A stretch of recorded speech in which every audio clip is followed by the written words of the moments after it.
தீர்த்தம் ஆர்வோ பியூரிப்பர் நம் சபையின் செயலாளர். இவர் மிகுந்த சொற்பொழிவாளர். சொற்பொழிவாளராக இருந்து இப்பொழுது பட்டிமன்றத்திலையும் இவர்களை அவர் நுழைந்திருக்கிறார். ஆகையால் இவர் வெகு காலம் நீடிப்பு இந்த இது செய்ய வேண்டும் என்று கேட்டுக்கொள்கிறேன். சொற்பொழிவு கேட்டனால் இருக்கிற தினமும் ஒரு சொற்பொழிவு இருக்கிற எங்களுடைய குரூப்பில் வந்துக்கிட்டே இருக்கும். அவர் சொற்பொழிவை படிக்கிறதுக்கு மிக மிக மிகுந்த ஆர்வத்தை கொடுக்கும். திருமதி ஜே கௌரி, தமிழாசிரியர், அரசின மேலப்பள்ளி, சத்திரக்குடி. உயர் திரு ஜெயபிரகாஷ், அவரும் என்னுடைய நண்பர், தாக்கூர் சுப்பிரமணியன் தம்பி, எம்எஸ்சி, எம்இடி, எம்ஃபில். இவர்கள் எல்லோரும் எங்கள் குடும்பத்தினை சேர்ந்தவர்கள். ராதாகிருஷ்ணன், விருதாளர், சௌராஷ்டிர மேல்நிலைப்பள்ளி, பரமக்குடி. பெரியோர்களே என்ற தலைப்பில் திருமதி சங்கீத் ராதா, எம்ஏ, பிஹெச்டி, தமிழ் துறை, தியாகராஜ கல்லூரி, மதுரை. உயர் திரு புலவர் RS Parasuram, MA, MEd, MPhil. திருமதி MG Durgadevi, MA, MPhil, PhD, உதவி பேராசிரியர், தமிழ் துறை, மதுரை. காந்தி என்எம்ஆர் சுப்பிரமணியன் மகளிர் கல்லூரி. பொதுமக்கள் எல்லோரும் அமைதியாக இருந்து விழாவினை சிறப்பிக்க வேண்டுமாய் அன்புடன் கேட்டுக்கொள்கிறேன். வணக்கம். நடுவர்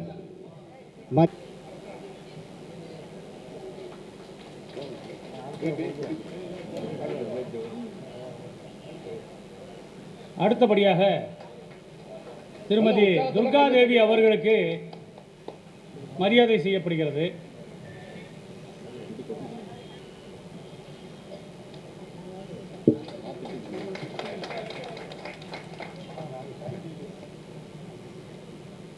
திரு விஜய் பாபு அவர்களுக்கு பட்டிமன்றத்தின் சார்பாக மரியாதை செய்யப்படுகிறது.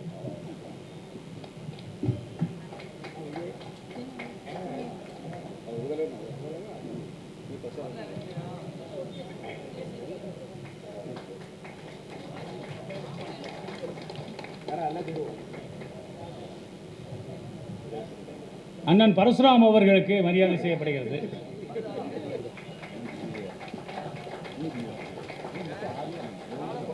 திருமதி ஜெயகௌரி அவர்களுக்கு மரியாதை செய்யப்படுகிறது. ஜெயகௌரி. தீபம் ஆஜானுபாவம் அரவிந்தகலாயதாட்சம் ஸ்ரீராமம் சரசாம் நமாமி. மனோஜவம் மாருததுல்ய வேகம் ஜிதேந்திரியம் புத்திமதாம் வரிஷ்டம் வாதாத்மஜம் வானரயூதமுக்கியம் ஸ்ரீராமதூதம் சரசா நமாமி. அங்கன் நெடுமதில் விடைசோல் அயோத்தி என்னும் மணிநகரத்து உலகனைத்தும் விளக்கும் ஜோதி வெங்கதிரோன் குலத்துக்கோர் விளக்காய் தோன்றி விண்முழுதும் உய்யக் கொண்ட வீரந்தன்னை செங்கநடுங்கருமுகிலை ராமன் தன்னை தில்லை நகர் திருச்சித்திரகூடந்தன்னுள் எங்கள் தனி முதல்வனை எம்பெருமான் தன்னை என்றுகளோ கண்குளிரக் காணும் நாளே. ஜெயபிரகாஷ் அவர்களை மரியாதை செய்யும் நிமித்தம் அன்போடு அழைக்கிறேன்.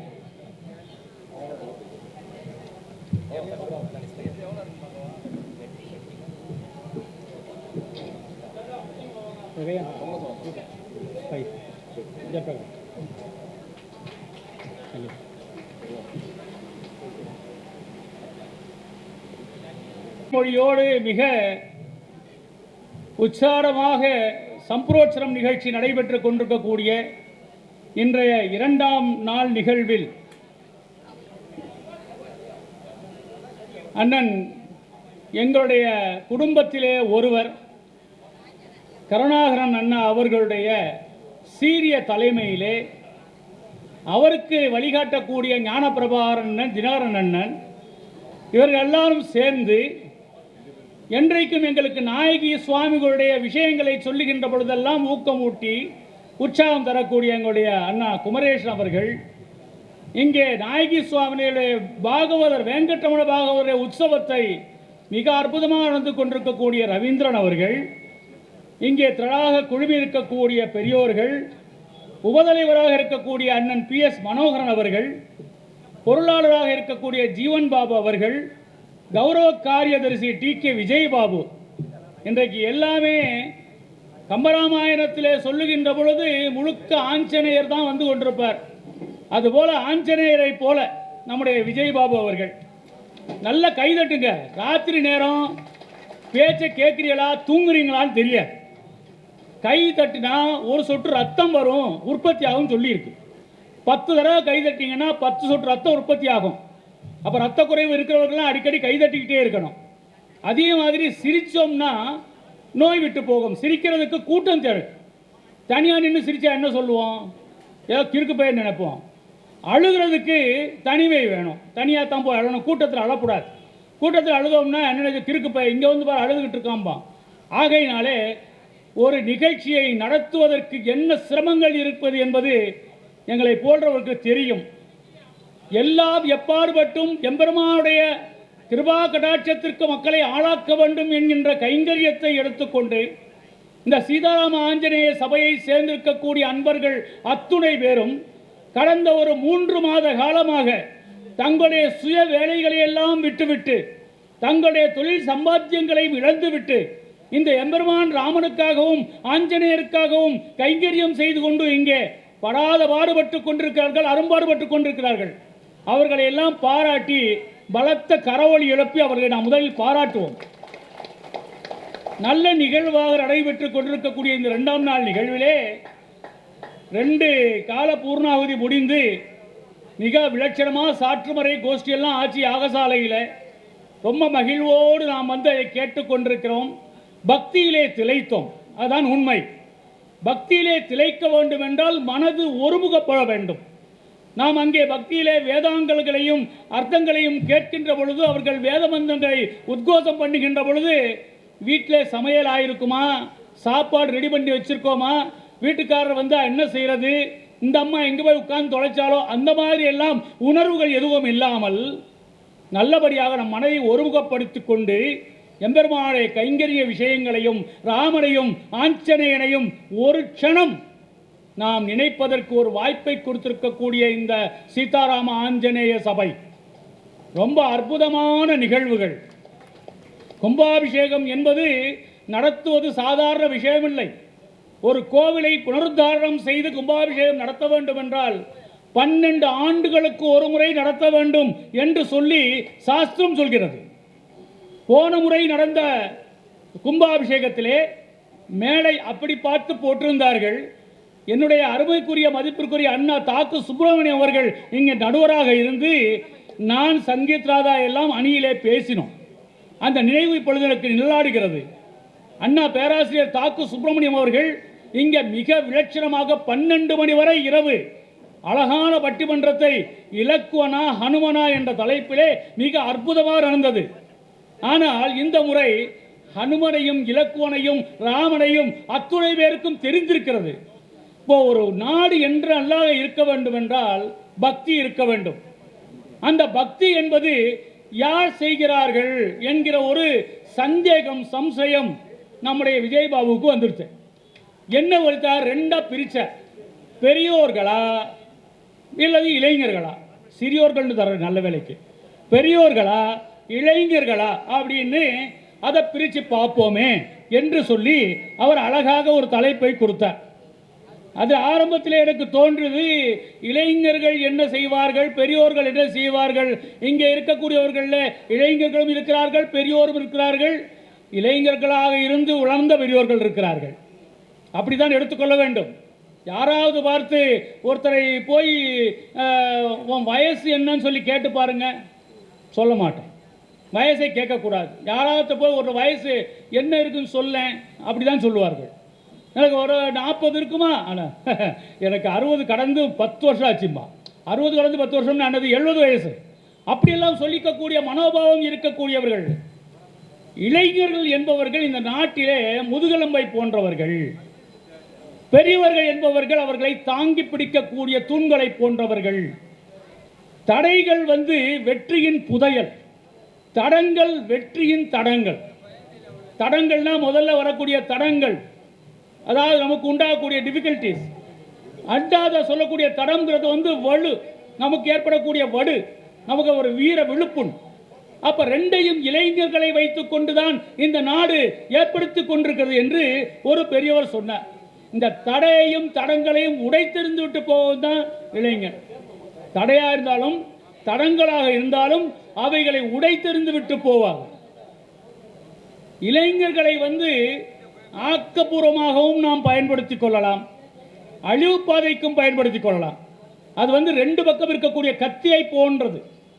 ஒரு கத்தி மருத்துவ இடத்தில் இருந்தால் நோயை தீர்க்கலாம், அதே கத்தி ஒரு கல்வனிடத்தில் இருந்தால் காயப்படுத்துவான், அதே கத்தி சாதாரணமான இருந்தால் பழத்தை நறுக்கி உண்வதற்கு நோயை போர்க்கலாம், பசியை போர்க்கலாம், அல்லது காயத்தை உண்டாக்கலாம். கத்தி யார் கையில் இருக்கிறது என்பதுதான் முக்கியம். எங்கேனாலும் கத்தி இருக்கும். அப்புறம் இளைஞர்கள் தான் இந்த மக்கள் தொகையிலே 50% மேல் இருக்கிறார்கள் என்று இன்றைக்கு இருக்கக்கூடிய ஒரு நுணுக்கம், ஒரு அறிவியல் ஆய்வாளர் சொல்கிறது. எந்த ஒரு நாடு இளைஞர்களுடைய ஆற்றலை பயன்படுத்த தவறுகிறதோ அந்த நாடு வெற்றி பாதையின் முன்னேற்றத்துக்கு செல்லவில்லை என்பதாகத்தான் அர்த்தம். ஆகையினால் தான் சுவாமி விவேகானந்தர் சொன்னார், எனக்கு நவ இந்தியாவை உருவாக்குவதற்கு 100 இளைஞர்களை கொடுங்கள், நவ இந்தியாவை நான் உருவாக்க காட்டுகிறேன் அப்படின்னு சொன்னார். 100 இளைஞர்கள் போதுனா, வயசானவங்களை கேட்கல, பெரியோர்களை கேட்கவில்லை, 100 இளைஞர்களை கொடு என்று சொன்னார். இன்னொன்று, பக்தினா என்னது அப்படின்னு ஒரு விளக்கம் சொல்றார். துறவும் தொண்டும் இணைந்தது பக்தி.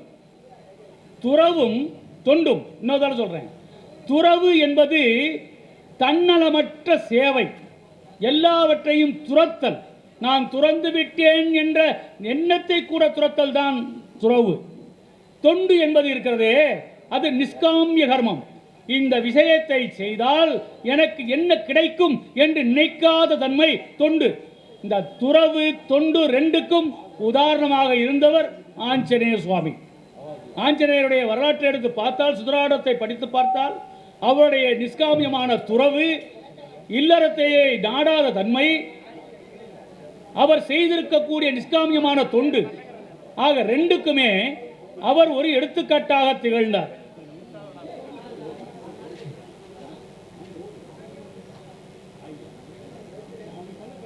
ஆகையினாலே இளைஞர்களைத்தான் இந்த நாடு எதிர்பார்க்கிறது.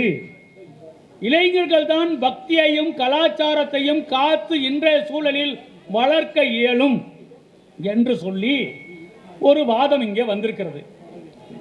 இளைஞர்கள் தான் இந்த நாட்டில் பக்தி கலாச்சாரத்தை வளர்ப்பதிலே வல்லமை உடையவர்கள் என்பதை வாதிடுவதற்காக இந்த சீதாராம ஆஞ்சநேய சபையினுடைய நிர்வாக பொறுப்பிலேயும் ஒரு யூடியூப் சேனல் வச்சு அன்றாடம் சனாதன தர்மத்தை பற்றி பேசிக் கொண்டிருக்கக்கூடிய அருமை அண்ணன், அவருக்கு தீர்த்தம் விஜயபாபுன்னு பேர் வைத்திருக்கிறார்கள். தீர்த்தம்னா நான் ஆரம்பத்தில் பெருமாள் கோவில் தீர்த்தத்தை அவர் அப்படி ஏதோ செய்கிறாரோ என்று நினைத்தேன். அவர் நிறைய பேருடைய தாகத்தை தணிக்கக்கூடிய அந்த ஆர்வோ வாட்டர் என்று சொல்லக்கூடிய விஷயத்தில் மிக விற்பனராக இருந்து கொண்டு பல நல்ல பேச்சாளர், அழகான பேச்சாளர். இவ்வளோ சொன்னதுக்கப்புறம் உங்களுக்கு இஷ்டம் இல்லையா கைதட்டணும்னு?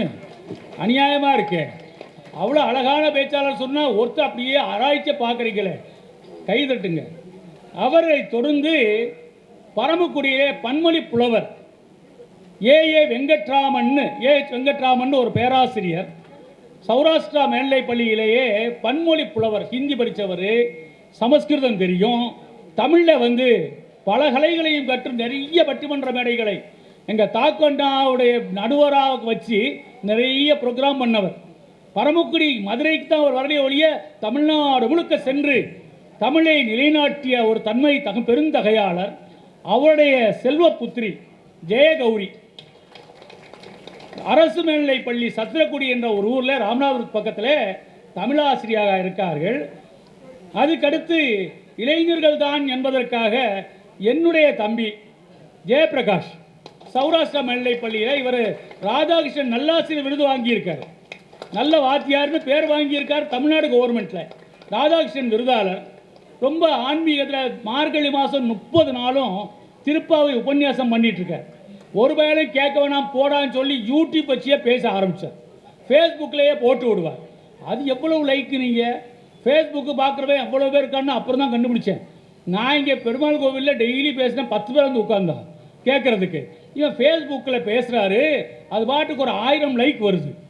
பரவாயில்ல, அடுத்த வருஷம்லாம் எந்த கோவில்லையும் போய் உட்காரக்கூடாது, ஃபேஸ்புக்லேயே பேசி விட்டுற வேண்டியதான்னு இவரை பார்த்து நான் தெரிஞ்சுக்கிட்டேன். ஆக அவர் இளைஞர்கள் தான் என்று பேசுவதற்காக 3 அறிஞர் பெருமக்கள் இங்கே வந்திருக்கிறார்கள். ஆனால் கொஞ்சம் யோசனை பண்ணி பார்த்தோம்னா, இளைஞர்கள் என்பவர் எங்கிருந்து வந்து விட்டார்கள்? முன்னாலேயே சொன்னேன், இளைஞர்கள் என்பது 2 முனை கத்தியை போன்றவர்கள். பெரியோர்களுடைய வழிகாட்டுதல் இல்லாமல் இளைஞர்கள் எப்படி சாதித்து விட்டுற முடியும்? ஒரு குழந்தை இருக்கான்னா, குழந்தைக்கு நாம் சொல்லி கொடுத்தாத்தான் எது நல்லது எது கெட்டதுன்னு தெரியும். இளைஞர்கள் என்பவர்கள் வந்து ஒரு விஷயம் சொல்ல ஆழ்வார் சொல்றார், வேதனோர் பிராயம் நூறும் மனிததான் புகுவரேனும் பாதியும் உறங்கி போகும் நின்றதில் 15 ஆண்டு வேதை பாலகன் பசி பிடி மூப்பு ஆதலால் பிறவி வேண்டேன் அரங்கமா நகருளானே. 15 வருஷம் வரைக்கும் பேதை பாலகன், அதுக்கப்புறம் தான் இளைஞனா மாறுகிறான்.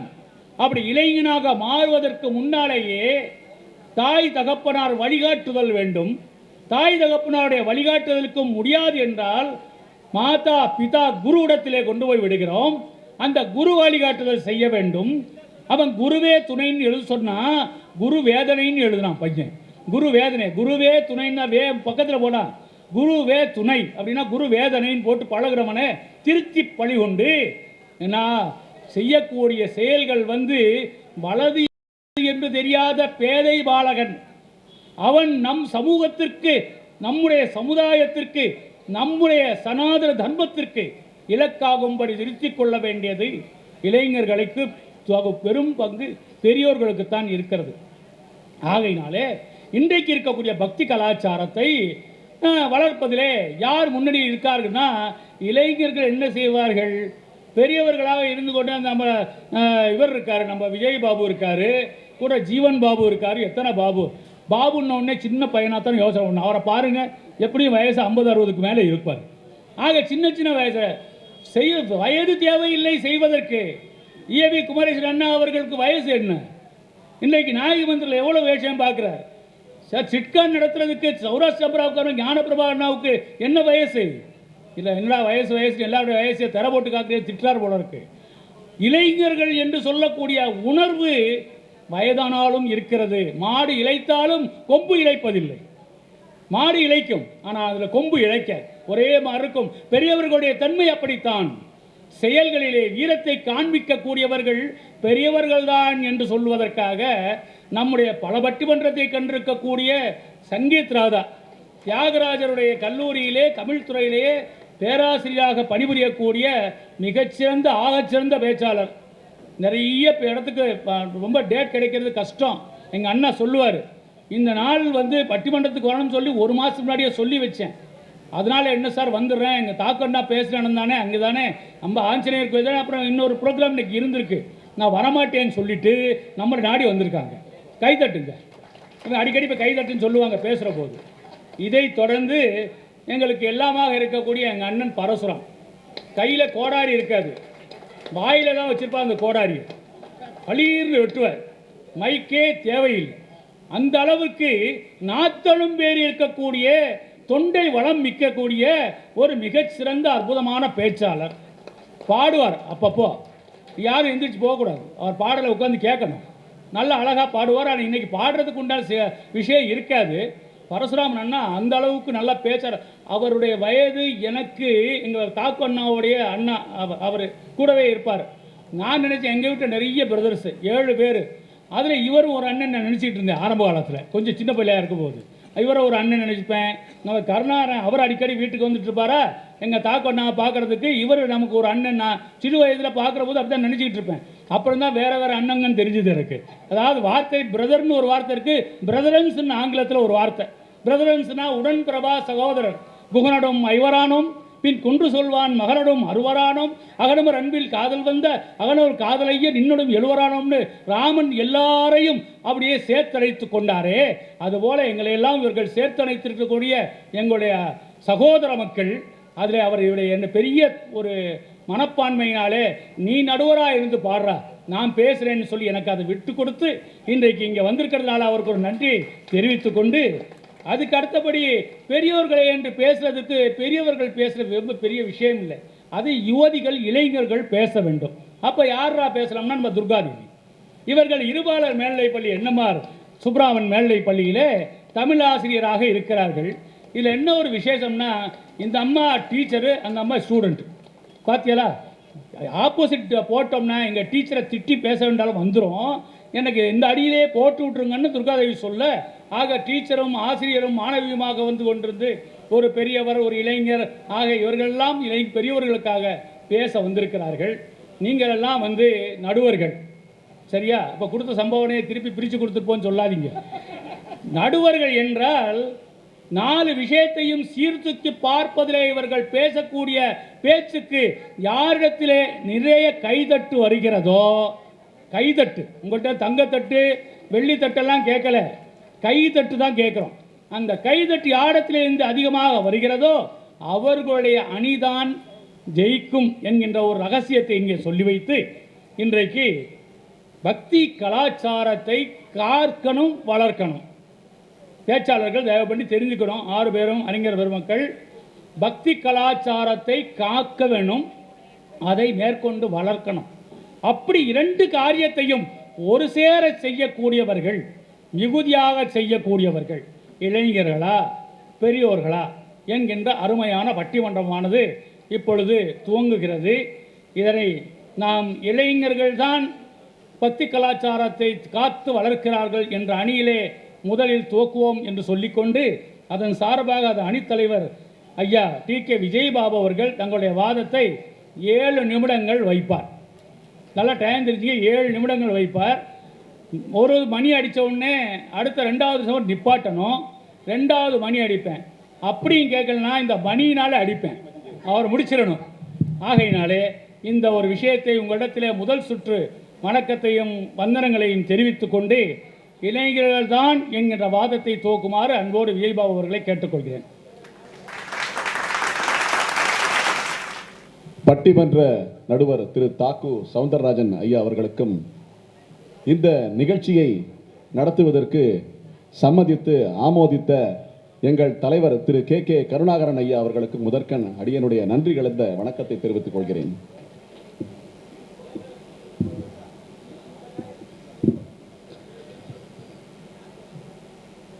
இங்கே முன் அமர்ந்திருக்கின்ற ஸ்ரீ சீதாராம ஆஞ்சநேயர் தேவஸ்தானத்திற்கு வருகை தந்து இதுவரைக்கும் நடந்த அனைத்து வைபவங்களுக்கும் இருந்து வைபவங்களிலும் கலந்து கொண்டு பக்தி அனுபவத்தை பெற்ற அனைவருக்கும் வருக வருக என்று வரவேற்று கொண்டு, கிளரொளி இளமை கெடுவதன் முன்னம் வளரொளி பாயோன் மருவிய கோவில் வளரிடம் பொழில் சூழ் மாலிரும் சோலை மலையை, அந்த மாலிரும் சோலை மலையை அடைபவர்களே தளர்விலராகில் சார்வது சதிரே என்று சுவாமி நம்மாழ்வார் பாடியிருக்கிறார். கிளரொளி இளமை கெடுவதன் முன்னம் அப்படின்னா, இளம் வயதிலேயே பக்தி இருந்தால்தான் முதுமையில் பக்தி மலரும் வளரும் என்பது முன்னோர்களின் வாக்கு. கிளரொளி இளமை கெடுவதன் முன்னம் வளரொளி மாயோன் மருவிய கோயில் வளரிளம் பொழில் சூழ் மாலிருஞ்சோலை அடைவதே சார்வது சதிரே என்று சுவாமி நம்மாழ்வார் பாடி வைத்திருக்கிறார்.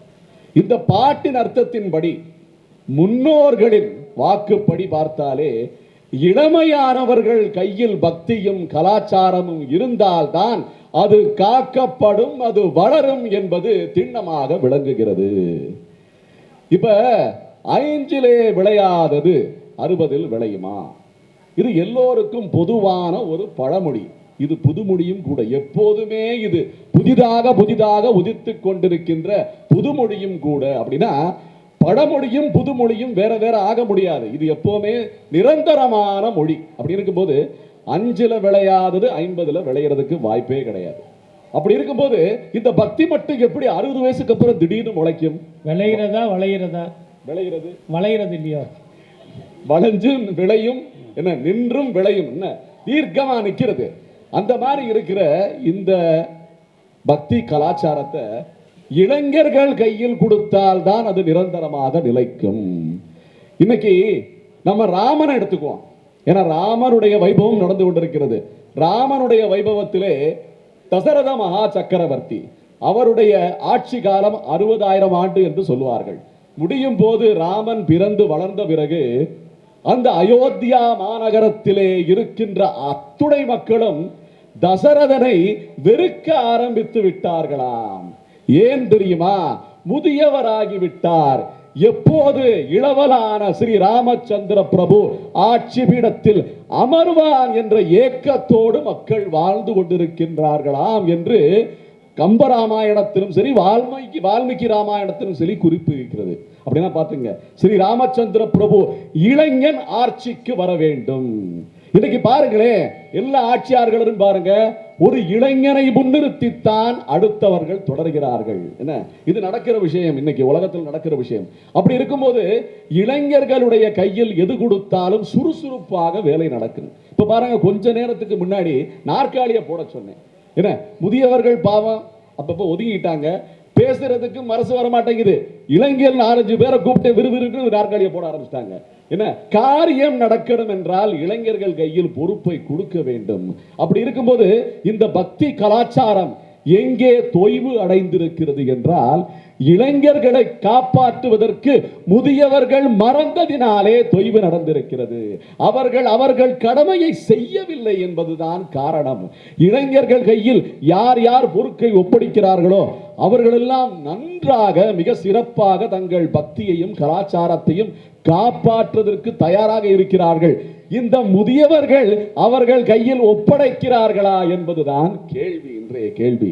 அப்படி இருக்கும்போது இந்த பக்தி கலாச்சாரம் ராமன் மட்டும் இல்லை, இந்த ராமன் பிறந்து எத்தனையோ பல ஆயிரக்கணக்கான ஆண்டுகள் ஆன பிறகும் ஆள வந்தார் என்ற ஒரு முதிய ஆச்சாரியர் ஸ்ரீ வைஷ்ணவ சம்பிரதாயத்தை வளர்த்த, என்ன வித்திட்டு வளர்த்த ஒரு பெரிய மகான் ஆள வந்தார். அவரு தன்னோட சிஷியர்கள் எத்தனையோ பேர் இருந்திருக்காங்க. பெரிய நம்பி இருந்திருக்காங்க, அப்புறம் திருக்கோஷ்டியூர் நம்பி இருந்திருக்காங்க, எத்தனையோ மகான்கள் இருந்திருக்காங்க. அவங்க எல்லாம் பெரியவங்க, வயசுல பெரியவங்க. அவங்களை எல்லாம் விட்டுட்டு ஒரு இளைஞனை தேடி அலைந்திருக்கிறார் இந்த ஆள வந்தார் என்ற மகா ஆச்சாரியன். அந்த இளைஞர் யார், அந்த இளைஞர் எங்கே இருக்கிறார் என்று தன்னுடைய சிஷியர்கள் வாயிலாக ஞான திருஷ்டியை அடைந்து அந்த ஞான திருஷ்டியாலே அந்த இளையத்தை, அந்த இளவலை உலகமெல்லாம் தேடி இருக்கிறார். அப்படி கிடைத்த ஒரு மகான் தான் ஸ்ரீமத் பகவத் ராமானுஜர்.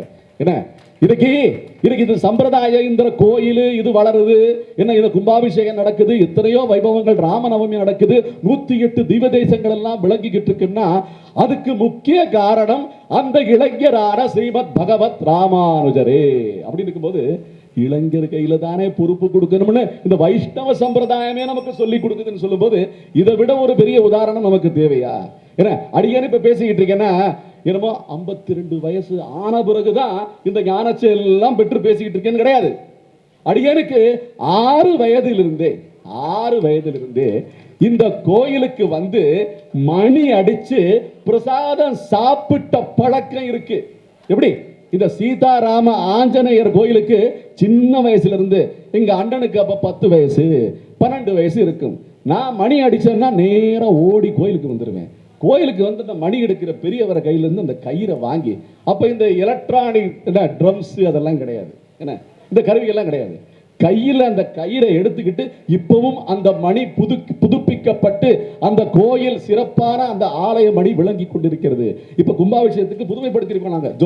ஜொலிக்குது அது. ஏன்னா அந்த மணியை அந்த அம்மா பாலா அம்மா அடிச்சுக்கிட்டே இருக்காங்க, ரொம்ப சந்தோஷமா அடிப்பாங்க. அப்படி அந்த அடியனுக்கு 6 வயசு இருக்கும்போது அந்த மணியை அடிச்சு அடிச்சு அடிச்சு அந்த தயிர் சாத பிரசாதத்தை சாப்பிடும் போது தேவா, அப்படி அந்த பிரசாதத்தை 5 வயதுல சாப்பிட்டதுனால இப்ப 52 வயசுல அடியேன்னு பேசிக்கிட்டு இருக்கேன். அப்ப இந்த 5 வயதுல விதைச்சது தானே விளைந்து நிக்குது. அது வளைஞ்சு நின்னாலும் நின்னாலும் பக்தி தான். அப்படிங்கும் போது இந்த கலாச்சாரத்தை, இந்த வேஷ்டிய கட்டினாலே இன்னைக்கு மேலையும் கீழையும் பாக்குறாங்க. என்ன இந்த வேஷ்டிய இப்படி மடிச்சு அந்த பஞ்சகச்சமா சுத்தி கட்டினாலே எத்தனை பேரு நீங்க என்ன கோயில் அர்ச்சகரா, கோயில் ஐயரா? ஐயா 40 வயசுலேருந்து வேஷ்டியை கட்டிக்கிட்டு இருக்கேன். சொல்லி தந்தது யாருன்னா அடியனுடைய மனைவி தான். என்ன, அவளுக்கு என்னுடைய பாராட்டுகள். என்ன, அவளுக்கு சொல்லி தந்தது ஒரு ஐயங்கார் சொல்லி தந்தாரு. அப்படி இருக்கும்போது எப்படியோ கட்டிக்கிடும்னு ஒரு எண்ணம் உதிச்சு கட்டிக்கிட்டேனா இல்லையா பாருங்க.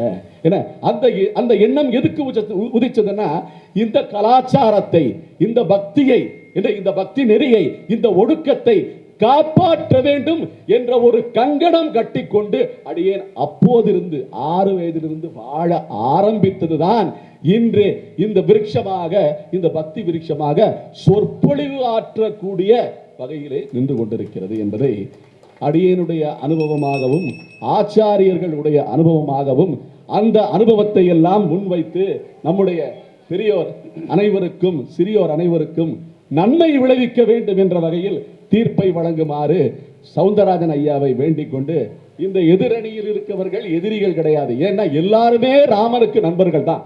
ராவணனே வியந்திருக்கிறாராம் ராமனுடைய வீரத்தை பார்த்து. எப்படி ராமன் போர்ல வில்லு விடுற அந்த வித்தையையும் அந்த ஸ்டைலையும் பார்த்து ராவணன் தோற்று மயங்கி விழுந்தாராம். ஒரு கட்டத்திலே மயங்கி விழுந்து அந்த தேரோட்டி ஓட்டிக்கொண்டு நகரத்துக்குள்ளே நுழையும் போது அந்த ராவணன் மூர்ச்சை எழுந்து எங்கடா போறேன்னு கேட்கும்போது, ஐயா நீங்க மயங்கி விழுந்துட்டீங்க அரசரே, அப்ப நான் தேரை ஓட்டிட்டு உங்களை காப்பாத்துறதுக்கு உள்ள போயிட்டு இருக்கேன், நில்லு நில்லு நில்லு.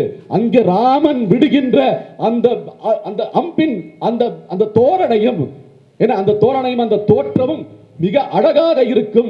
அதை நான் பார்த்து ரசிக்க வேண்டும் என்று எதிரியான ராவணனே ஒளிந்து நின்று மறைந்து நின்று ரசித்தானாம் ராமன் விடும் அம்பை அப்படின்னு சொல்லும்போது, ராமனுக்கு எதிரிகளே கிடையாது. ஆகையாலே எதிரணியில் இருப்பவர்களும் ராமன் இளைஞன் என்பதை ஒற்றுக்கொண்டு நமக்கு சார்ந்து தீர்ப்பளிப்பார்கள் என்று சௌந்தரராஜன் ஐயாவை கேட்டுக்கொள்கிறேன். எந்த கோவிலிலும் ராமனுடைய வயது 12,000 எவ்வளவு 12,000 வருடங்கள், 11,000 வருடங்கள் ராமன் வாழ்ந்திருக்கிறான். 125 வருடங்கள் கண்ணன் வாழ்ந்திருக்கிறான்.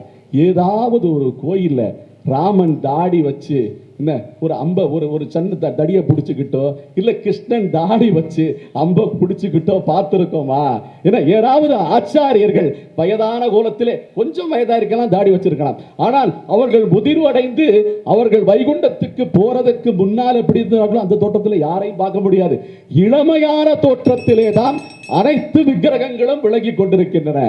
ஆகையாலே இந்த பக்தியையும் கலாச்சாரத்தையும் காப்பதும் வளர்ப்பதும் இளைஞர் கையில் தான் என்று திண்ணமாக தீர்ப்பை வழங்குமாறு வேண்டிக் கொண்டு அடியேன் விடை. நன்றி நன்றி. ஜெய் சீதாராம், ஜெய் சீதாராம். இதான் இளைஞர்களிடத்தில் வேகத்தை கட்டுப்படுறது ரொம்ப கஷ்டங்கிறது இவர் மூலமாக கண்டுபிடிச்சிக்கிட்டோம் இல்லையா? நல்ல நிறைய விஷயங்கள் தன்னையே ஒரு உதாரணமாக வைத்துக்கொண்டு சந்தடி சாக்கில் வயசு 52 சொல்லிட்டார். அவர் வயசு 52 தானே ஆகுது, அப்படியா? உண்மை தானா? அவர் கூட்டத்தில் தப்பு சொல்ல மாட்டார், பொய் சொல்ல மாட்டார். ஆக இவருடைய தன் சொந்த விஷயத்தை வைத்துக்கொண்டே இளைஞர்கள் இன்றைக்கு பக்தி கலாச்சாரத்தை நடத்தி கொண்டிருக்கிறார்கள், காத்து வளர்க்கிறார்கள் என்பதை ரொம்ப தன்னுடைய கொத்தான பாணியிலே சொன்னார். இல்லை, பெரியோர்கள் தான் என்பதை சொல்வதற்காக நம்முடைய சங்கீத் ராதா அவர்கள் வருகிறார். நல்ல கரவொலி எழுப்பி அவர்களை வரவேற்று மைக்கு இறக்கம் காட்டுறேன். அண்ணா மைக்காரர் இருக்கீங்களா? சிவமும் நாளும் நல்குமே, திண்மையும் பாவமும் சிதைந்து தேயுமே, ஜென்மமும் மரணமும் இன்றி தீருமே, இம்மையே ராம என்னும் 2 எழுத்தினார். நல்லதொரு அன்னையின் வளர்ப்பினிலை வளர்ந்து இனிய மனைவியின் வழிகாட்டுதலோடு இல்லறம் நடத்தி நன்மக்களை பேணி மங்களம் என்ப மனைமாட்சி மற்ற அதன் நன்கலம் நன்மக்கள் பேறு என்ற குரலுக்கு எடுத்துக்காட்டாற்போல் நல்லதொரு குடும்பம் பல்கலைக்கழகத்தில் பட்டம் பெற்று இன்று மக்களிடையே அதிக செல்வாக்கை பெற்று இப்பட்டிமன்றத்தின் மகனாக கொழு வீட்டிருக்கின்ற போற்றுதற்குரிய நடுவர் அவர்களே, நல்லா கரவொலி எழுப்பலாம். இவ்வளவு நேரம் என்னதான் சொல்லிட்டு இருக்கீங்க? யாரை சொல்ல வரீங்கன்னு பார்த்தேன். இரு அணியின் அறிஞர் பெருமக்களே, ஆன்றோரே, சான்றோரே, என் போன்றோரே, உங்கள் அத்தனை பேருக்கும் இரவு நேரத்து இனிய வணக்கத்தை சமர்ப்பிக்கின்றேன். நடுவர்களே, தலைப்பு அருமையான தலைப்பு. நான் சில ஊருக்கு நிகழ்ச்சிக்கு போனேன்னா அந்த ஊரில் நல்ல பொண்ணு இருக்கான்னு பார்ப்பேன், ஆபரணம் நகைக்கடைகள். சில ஊருக்கு நிகழ்ச்சிக்கு போனேன்னா சில பெண்களை வேடிக்கை பார்த்துட்டு இருப்பேன், எப்படி ஆடை ஆபரணம் அணிகரெல்லாம் வச்சுட்டு வந்திருக்காங்க அப்படின்னு. ஆனால் இங்கு மகால் 5 பந்தடி தெருவுக்கு இங்கு வந்த பிறகுதான் நான் பொண்ணையும் பார்க்கவில்லை, பெண்ணையும் பார்க்கவில்லை, ஒரு பிடி மண்ணை எடுத்து கொண்டு போய் வைத்து என் பூஜை அறையில் வணங்க வேண்டும் என்றால் உயர்ந்த உள்ளங்களுக்கு சொந்தக்காரர்கள் வாழும் ஊர் இந்த இடம். மகால் 5 12 புனர் கும்பாபிஷேகம் நடந்து கொண்டிருக்கிறது. இங்க வந்து என்ன பேசுறாரு ஐயா? 5 6 வயதிலிருந்தே மணி அடித்ததனால தான் இன்று உங்களுடைய சொல் மணியை இந்த மக்கள் கேட்டுக்கொண்டிருக்கிறார்கள். தெரியுமா? 6 வயதுல விஜயராஜனா உங்க வீட்டுல தான் செல்லம். இன்னைக்கு 52 வயசுல விஜயராஜனா தமிழகம் எங்கும் நீங்கள் செல்ல பிள்ளையாக உயர்ந்தோங்கி உயர்ந்த மனிதனாக இருக்கிறீர்கள் என்றால் அதானங்க பெரியவர்கள். தட்டுமாக ஐயா, சிறப்பு இல்லையா? என்ன பேசுறீங்க நீங்க? அந்த மணி அடிச்சதால இன்னைக்கு நான் மணி எப்படி அடிக்குது உங்களுக்கு? சொல் மணி இல்லவா? ஒவ்வொரு பேச்சும் மணிமணியா உதுத்துக்கிட்டு இருக்கீங்களையா? ராமாயணத்தை பத்தி அழகா சொன்னார். நான் இங்க வர்றதுக்கு முன்னாடி இங்க வந்துட்டு அங்க நின்று கேட்டேன், இந்த மகால் 5 அந்த ஆஞ்சநேயர் கோயிலுக்கு போற வழி எங்கன்னு கேட்டீங்க. உண்மைதான் சொல்றேன். ஒரு இளைஞனை பார்த்து கேட்டேன், தம்பி இப்படியே போனா ஆஞ்சநேயர் கோயிலுக்கு போயிடலாமான்னு கேட்டேன். அவங்க சொன்னா இப்படியே போனாலும் போகலாம், இல்லை கையை தொங்க போட்டு போனாலும் போகலான்னா. கேட்டதுக்கு சொன்னது யாரும்மா? அது ஒரு இளைஞன். இளைஞன் அது குசும்பு இருக்கும்ல, அந்த இளைஞன் அப்படி சொல்றா. ஆனா எங்க பரசுராமையா பாருங்க, அப்படியே பழுத்த பள்ளம்மா, அப்படியே பக்தி. அங்க பாருங்க, திருநீற்று முழுநீரும் பூசிய முனிவரா எப்படி உட்காந்துருக்காரு பாருங்க. வேற ஏதாச்சும் வரையில என்னை கூப்பிட்டு வந்தாரு, வாமா சங்கீதா, நான் இருக்கிறப்ப உனக்கு என்னம்மா, ஆஞ்சநேயருக்கு நேராக கூட்டு போய் விட்டுறேன் நான் அப்படின்னு அவர் அழைத்து வந்தார் என்றால் மிக அழகாக சொன்னார்கள்.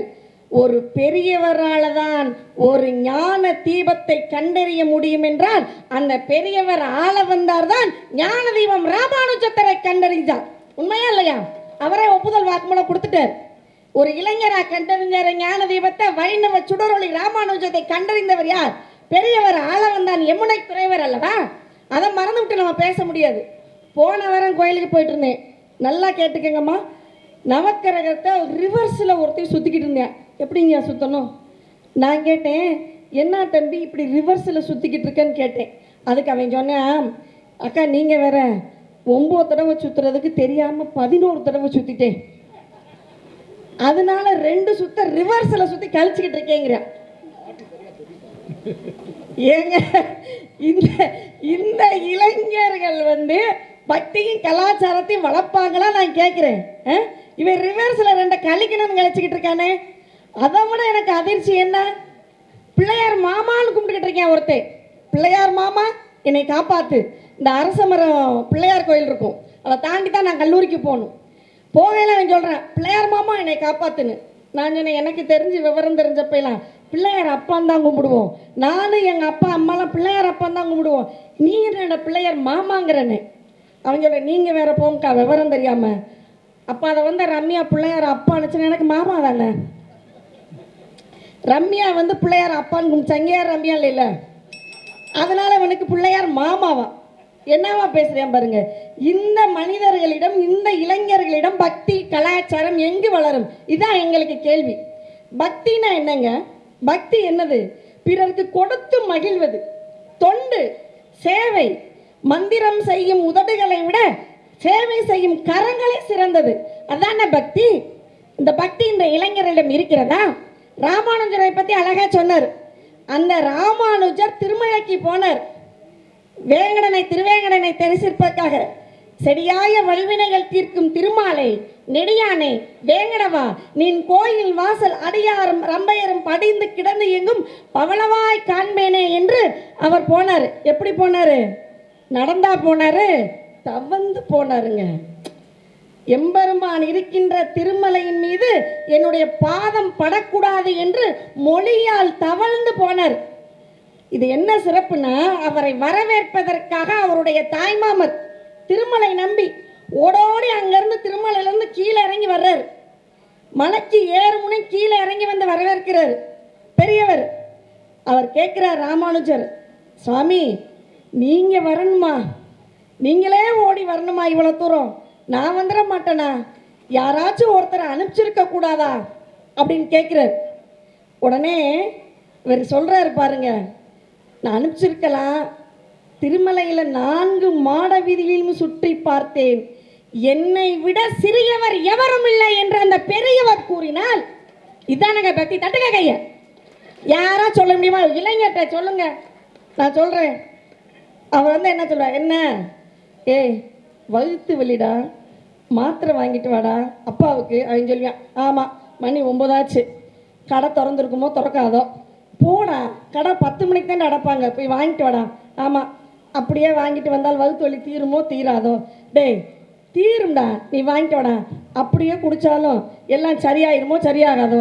நான் எண்ணம் செஞ்சுட்டு போகிறேன், நீ வாங்கிட்டு வா அப்படின்னா. அது திருப்பி சொல்லியா, எண்ணம் செஞ்சுட்டு போகிறதுக்காக நான் இங்கேருந்து புல்லட் எடுத்து வண்டி எடுத்துகிட்டு போய் 5 மைல் தொலைவில் இருக்க மாத்திரை கடையில் போய் மாத்திரை வாங்கிட்டு கொடுக்கறதுக்கு இப்போ சும்மா படுத்தேன் என்ன? யார் இது? இளைஞன். நடுவர்களே, நிறைவாக சொல்கிறேன், பக்தியின் கலாச்சாரத்தையும் பெருக்குவதில் உண்மையிலேயே இளைஞர்களுக்கு வழிகாட்டியாக இருக்கிறது பெரியவர்கள் தான். நீங்கள் ஆரம்பத்தில் சொல்லீர்கள், இந்த அண்ணே, ரவீந்திர அண்ணே, அண்ணே, இந்த அண்ணேன்னு எத்தனை அண்ணன்களை கூப்பிட்டீர்கள். குகனோட ஐவரானம் சொன்னார். நீங்கள் சொன்ன அத்தனை அண்ணன்மார்கள் தான் இன்று உங்களுக்கு வழிகாட்டியாக இருக்கிறார்கள். சரியா? விவேகானந்தரை சொன்னீங்க 100 இளைஞர்களை தாங்கன்னு. அந்த விவேகானந்தர் சொன்னார், 100 இளைஞர்களை தந்தால் பாரதத்தை மாற்றுவேன், ஆனால் ஒரே ஒரு ராமகிருஷ்ண பரமஹம்சரை தாருங்கள், நான் 100 இளைஞர்களை மாற்றி காட்டுகிறேன் என்றார் விவேகானந்தர். இதெல்லாம் என்னது? ராமாயணத்தை சொன்னார்.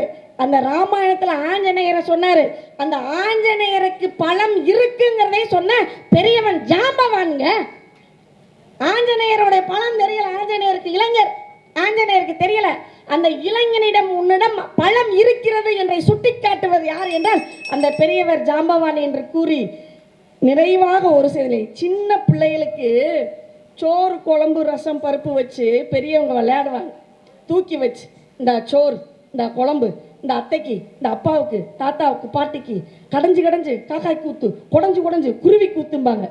எல்லாம் சொல்லிட்டு என்ன சொல்லுவாங்க தெரியுமா? நண்டூரு நரியூரு நண்டூரு நரியூர் கிச்சு கிச்சு கிச்சு கிச்சு கிச்சும்பாங்க. சிரிக்கும் அந்த பிள்ளை. இது சும்மா பொழுதுபோக்குக்கா? அந்த பிள்ளையை சிரிக்க வைக்கிறதுக்கா? இல்லை.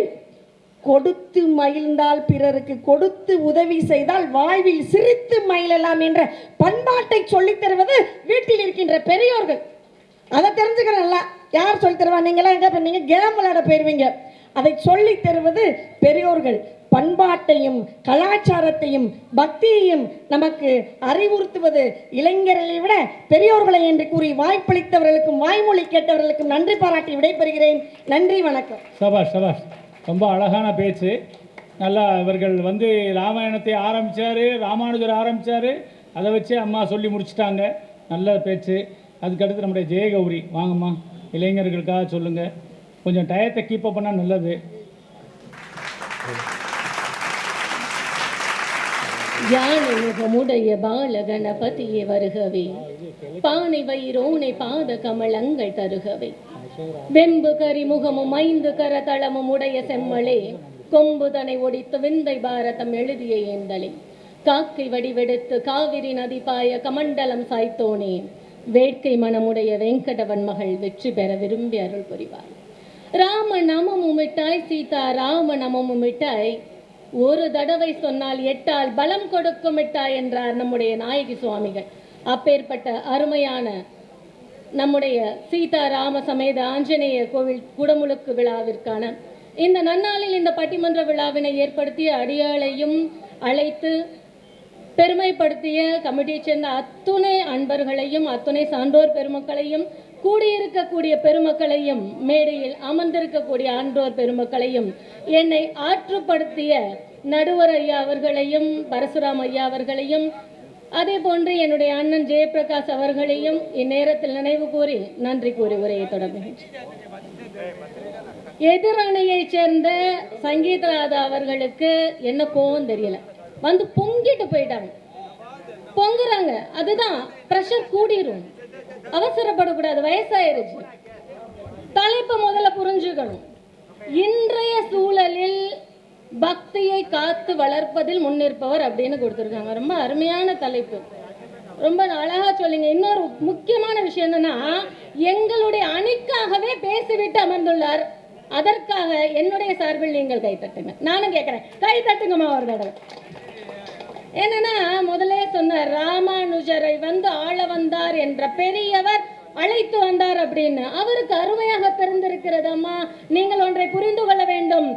எனக்கு அடுத்ததாக இந்த பக்தியை காத்து அடுத்த தலைமுறைக்கு கொண்டு சேர்ப்பதற்கு ஒரு இளைஞன் தேவை என்பதை அப்பேற்பட்ட பெரியவர் உணர்ந்ததால் தான் ராமானுஜர் அழைத்தார். ரொம்ப அழகா சொன்னாங்க. பிள்ளையாரை பார்த்து மாமான்னு சொல்லிட்டாங்க. பொய்கை ஆழ்வார் அழகா சொன்னார். தமர் உகந்தது எவ்வுருவம் அவ்வுருவம் தானே, தமர் உகந்தது எப்பேர் அப்பேர் தானே. இறைவனை எந்த பேர் சொல்லி வேணாலும் கூப்பிடலாம். இறைவனை நாம் எந்த உருவில் நினைக்கிறோமோ அந்த உருவாகவே இறைவன் தெரிவான். மாமான்னு கூப்பிட்டா என்ன, அப்பான்னு கூப்பிட்டா என்ன, அம்மான்னு கூப்பிட்டான எந்த பேர் சொல்லியும் இறைவனை அழைக்கலாம். நிச்சயமாக ஒரு விஷயத்தை இங்க பதிவு செய்யணும். இளைஞர்கள் மேல ரொம்ப கோபம். இளைஞர்கள் பொறுப்பா இருக்க மாட்டேங்கிறாங்க.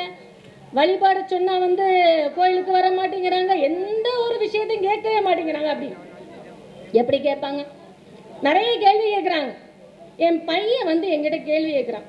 அம்மா, சிவராத்திரி வந்தா பேய்கள் எல்லாம் அவுத்து விட்டுருவாங்களாமே, அவுத்து விட்டா காத்து கருப்பு அண்டிருமாமே, நம்ம வெளியே போகக்கூடாதாம்மா, அதுக்கப்புறம் சிவபெருமான் எல்லா பேயும் கட்டினதுக்கு அப்புறம் தான் வெளியே போகணுமாம்மா, இது உண்மை கேட்டேன். நான் சொன்னேன், இப்போ ரொம்ப டெக்னாலஜி வேர்ல்டு, நம்ம டெக்னிக்கலாக தான் பேசியாகணும். தம்பி, லேப்டாப் சிஸ்டம் இருக்கு. அந்த சிஸ்டத்தில் எப்படி இருக்கும்? ஃபர்ஸ்ட் எடுத்தோட சிஸ்டம் எப்படி இருக்கும்? ரொம்ப கிளியராக இருக்குமா? சரி, அதில் வைரஸ் எப்படா போகும்? தேவையில்லாதது டவுன்லோட் பண்ணால் வைரஸ் போகுமா? சரி, அந்த வைரஸை நீக்கிறதுக்கு என்னடா பண்ணணும்? ஆன்டி வைரஸை இன்ஸ்டால் பண்ணணுமா? அதே தான். இப்போ நீ பிறக்கும் போது ரொம்ப சுத்தமாக பிறந்த, ஆனால் நீ வளரும் போது என்ன ஆகுதுன்னா, தேவையில்லாத நண்பர்களோ தேவையில்லாத சூழலில் போகும்போது பொறாமை, சினம், கோபம், பொச்சாமை அத்தனையும் உன்னுடைய மனதில் உன்னுடைய உடலில் சேருகின்றதே, அதை நீக்கும் ஆன்டி வைரஸ் பக்தி. மனசார கும்புறா, உன்னுடைய வைரஸான இத்தனையும் போயிருண்டா. அதுக்காக சொன்னதுதான் பேய்களை கட்டுப்படுத்துதல் அப்படிங்கிற ஒன்று வந்திருக்குன்னு சொன்னோன்னே அவன் பயபக்தியோட கும்புறாங்க. இதே எங்க அம்மாட்ட கேட்டேன். பெரியவர்கள் நீங்க நோட் பண்ணணும். எங்க அம்மாட்ட கேட்டேன், வாய்மூடு, நான் என்ன சொல்றேன்னு அதை மட்டும் கேளு அப்படின்னா. நான் திரும்பவும் காரணம் கேட்டேன். இல்லை, நான் எங்க அம்மாட்ட கேட்டேன், எங்க அம்மா இதைத்தான் சொல்லிச்சு. அதே மாதிரி நீ என்கிட்ட கேட்கிற, நான் இதைத்தான் சொல்றேன். ஆனால் இன்றைய தலைமுறையினர் உங்களை போல் முன்னோர்கள் என்ன சொல்லி வைத்தார்களோ அதை கடத்தும் கடத்திகளாக நாங்கள் செயல்பட விரும்பவில்லை. தீர்க்கமாக ஆராய்ந்து சொல்வதில் தீர்க்கமுடன் இருக்கின்றோம். அடுத்து ரொம்ப அழகா சொன்னாங்க திருமலை நம்பியை பத்தி. இன்றைய சூழல் அன்னைக்கு நாங்களும் உதாரணம் சொல்லுவோம். அறிவில் மட்டும் விளைவதல்ல பக்தி, அறியாமலும் விளைகிறது. குகன் தேனும் மீனும் கொண்டு போனான். கண்ணப்பன் கண்ணை எடுத்து அப்பினான். ஹனுமன் தன் இதயத்தை கிழித்து காட்டினான். அத்தனை பேர் முதியவர்கள் அல்ல. ஆக இளைஞர்கள் அறியாமையில் உச்சகட்ட பக்தி நிலை அடைந்தவர்கள் இளைஞர். இன்னொன்னு அழகா சொல்லலாம். தொண்டு நெறியை பத்தி அழகா சொன்னீங்க. நிறைய பேர் கோயிலுக்கு இளைஞர்கள் போகவே மாட்டேங்கிறாங்க. ஒரு கவிஞன் அழகா எழுதினான், கோயிலுக்கு போனேன், கூட்ட நெரிசல் தாழ முடியவில்லை, விழிந்தெடுத்து அப்பாடா என்று குளக்கரையில் அமர்ந்தேன், எனக்கும் தான் புரியலை என்று கடவுள் என் அருகில் அமர்ந்தார். மிக மிக நுணுக்கமான கவிதை. கோயிலுக்கு ஏன் போகணும், எதற்காக போகணும்?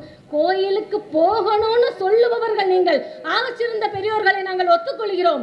நீங்கள் முன்னோடிகள், நீங்கள் வழிகாட்டுபவர்கள், நீங்கள் என் கரம் பிடித்து அழைத்து செல்பவர்கள்.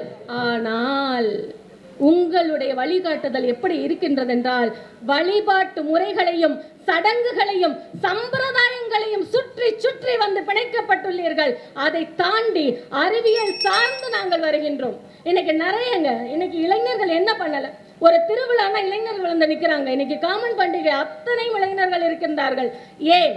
வைஷ்ணவ பக்தியை மேம்படுத்தக்கூடிய துஷ்யந்த் ஸ்ரீதர் அவர்கள், அதே போன்ற சைவ பக்தியை வெளிப்படுத்துகின்ற தேச மங்கையர்கரசி அவர்கள் இன்னைக்கு வலையொலி மூலமாக வராஸ்கோயட் அப்படின்னு ஒரு பையன், சின்ன பையன், வள்ளலாருடைய அத்தனை தத்துவங்களையும் வெளிப்படுத்துகின்றார். நீங்கள் எட்டி பிடிக்காத உயரத்தை கூட எட்டி பிடித்து, நீங்கள் போக முடியாத உயரத்தை கூட போக முடித்து, அத்தனையும் கடந்து அடுத்த தலைமுறைக்கு கொண்டு செல்பவன் இளைஞன் இல்லையா? ஆன்மீக சிந்தனையாகவே நிற்கும் வரையில் அது வளர்ச்சி பெறாது. எம்முடைய இளைஞனுடைய ஆன்மீகம் பக்தி அறிவியலோடு கலந்து வலையொலி மூலமாக ஒரு யூடியூப் சேனலை எடுத்து அத்தனையும் சேர்த்து வைத்து அடுத்த தலைமுறைக்கு கடத்துகின்றானே, அப்பொழுதுதான் இந்த பக்தியானது காக்கப்படுகிறது, இந்த பக்தியானது வளர்க்கப்படுகிறது, இந்த பக்தியானது அடுத்த தலைமுறைக்கு கொண்டு செல்லப்படுகிறது. வாய்ப்பளித்த அத்துணை நல்லுங்களுக்கும் நன்றி பாராட்டி அமர்கின்றேன். நன்றி, வணக்கம். நன்றிம்மா. பெரியவர்களுக்கு பெரியவர் வர்றாரு, கரெக்டாக நேரத்தை கொஞ்சம் கடைப்பிடிச்சே நல்லா இருக்கும். பேச்சாளர்கள் அண்ணா பரசுராம அவர்கள், எப்படி உங்கள் பிரியம் இந்த மாதிரி கூட ஒன்று எடுத்துக்கலாம். கொண்டல் வண்ணனை கோவலனாய் வெண்ணை உண்டவாயன் என் உள்ளம் கவர்ந்தானை அண்டார்கோன் அணியரங்கன் என் அமுதினை கண்ட கண்கள் மற்றொன்றினை காணாமே. பேரன்பு கொண்ட பெரியோர்களே, தாய்மார்களே, சகோதர சகோதரிகளே, மிக அற்புதமான நிகழ்ச்சி, ரொம்ப அருமையான நிகழ்ச்சி, பக்தியை பற்றிய நிகழ்ச்சி எங்கேயும் இப்போ நடக்கிறது இல்லை. சீதாராம ஆஞ்சநேயர் கோவிலில் தான் நடக்குது. இப்போ அருமை, ரொம்ப பக்தி என்னன்னு சொல்லி ரெண்டு பேர் ரெண்டு விதமாக சொல்லிட்டாங்க. அந்த இப்போது எனக்கு எத்தனையோ பக்தி கூட்டங்களில் போயிருக்கேன். எல்லோருக்கும் வணக்கம். அதை சொல்லிக்கிறேன், நேரம் இல்லை. ரொம்ப அருமையாக ஆன்டி வைரஸ், அது ஒரு பக்தி. நம்ம ஆன்டி வைரஸுங்கிறது ஒரு பக்தியான். இன்னொன்று, நம்ம விஜய்பாபுக்கு ஒரு கவலை, ராமனுக்கும் கிருஷ்ணனுக்கும் தாடி வரலையே, இந்த கவலை யாரையா பண்ண சொன்னா? தாடி இல்லாதனால இளைஞர்கள் இப்போ தாடி உள்ள அத்தனை இளைஞர்களும் தாடியோடு தான் வளர்றாங்க. ஒரு கல்யாணத்தில் முதல் நாள் அவர் முடி திருத்தி மிக சுத்தமாக வைத்து கொண்டு தான் திருமணம் செய்து கொள்ள வேண்டும். இப்போ எல்லாருமே முனிவர் ஆயிடுறாங்க.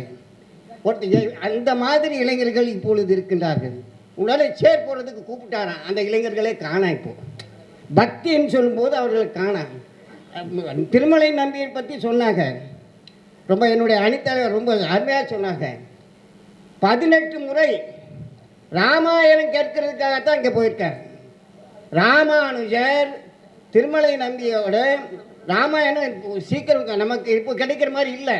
அந்த நேரத்தில் ராமாயணம் கேட்பதற்காக திருமலை நம்பிக்கிட்டே போகிறார். அடுத்த மாதம் வா என்று சொல்லி அதாவது சலிப்பில்லாமல் 18 முறை போன பிறகுதான் ராமாயணம் அவர் அந்த திருமலை நம்பி ராமானுஜருக்கு சொல்லி கொடுத்தார். இது ஏன் சொல்லிக்கின்றேன், அந்த பக்தியினுடைய தன்மை இளைஞனாக இருந்தாலும் கூட முதியவர் என்ன சொல்லுகின்றாரோ அந்த மாதிரி தான் நான் நடந்து கொள்ள வேண்டும் என்ற பெருமையோடு கூடிய பெருமை ராமானுஜருக்கு மட்டும்தான் உண்டு. இல்லை, இப்போது நம்ம பக்திங்கிறது நிறைய சொல்கிறோம். ஐயா ஃப்ரீ இலவசம்னு சொல்கிறோம். ஃப்ரீன்னா என்ன அர்த்தம்? இலவசம். இப்போது நம்ம யுவதிகள் எல்லாம் ஃப்ரீ ஹேர் யாருமே கடைபிடிக்கிறதில்லை, ரொம்ப ஃப்ரீயாக போகிறோங்கிறாங்க. ஒரு கோவிலில் அம்மாவோட மக நிற்கிறாங்க, அங்கே ஃபேன் ஓடுது. அந்த முடியானது அம்மாவுடைய மூக்குத்தியில் ஒரு முடி ஒத்திக்கிடுச்சு, சுருண்டுக்கிடுச்சு. இந்த அம்மா இழுக்கிறாங்க, ஏமா தலையில்மா, அம்மாவையே மகள் தலையில்மா கழுதை. அந்த அங்கே சம்பாசனை நான் ஏற்கனவே சொன்னேன்ல, நல்ல முடி நல்ல, அதாவது இப்போ ஒன்றும் செய்கிறதில்ல, ரப்பர் பேண்ட் இருந்தாலும் போதும், அது போட்டு முடிச்சுட்டு வந்துடுறாங்க யுவதிகள். இவர்களெல்லாம் பக்தியோடு வர்றாங்கன்னு நினைக்கிறீங்களா? இல்லை. அன்னைக்கு சொன்னாங்க என்னுடைய தலைவர் அன்பிற்குரிய ஐயா அவர்கள், டாக்டர் சுப்பிரமணியன் ஐயா அவர்கள் இருந்திருந்தால் மிக அற்புதமாக சொல்வார்கள்.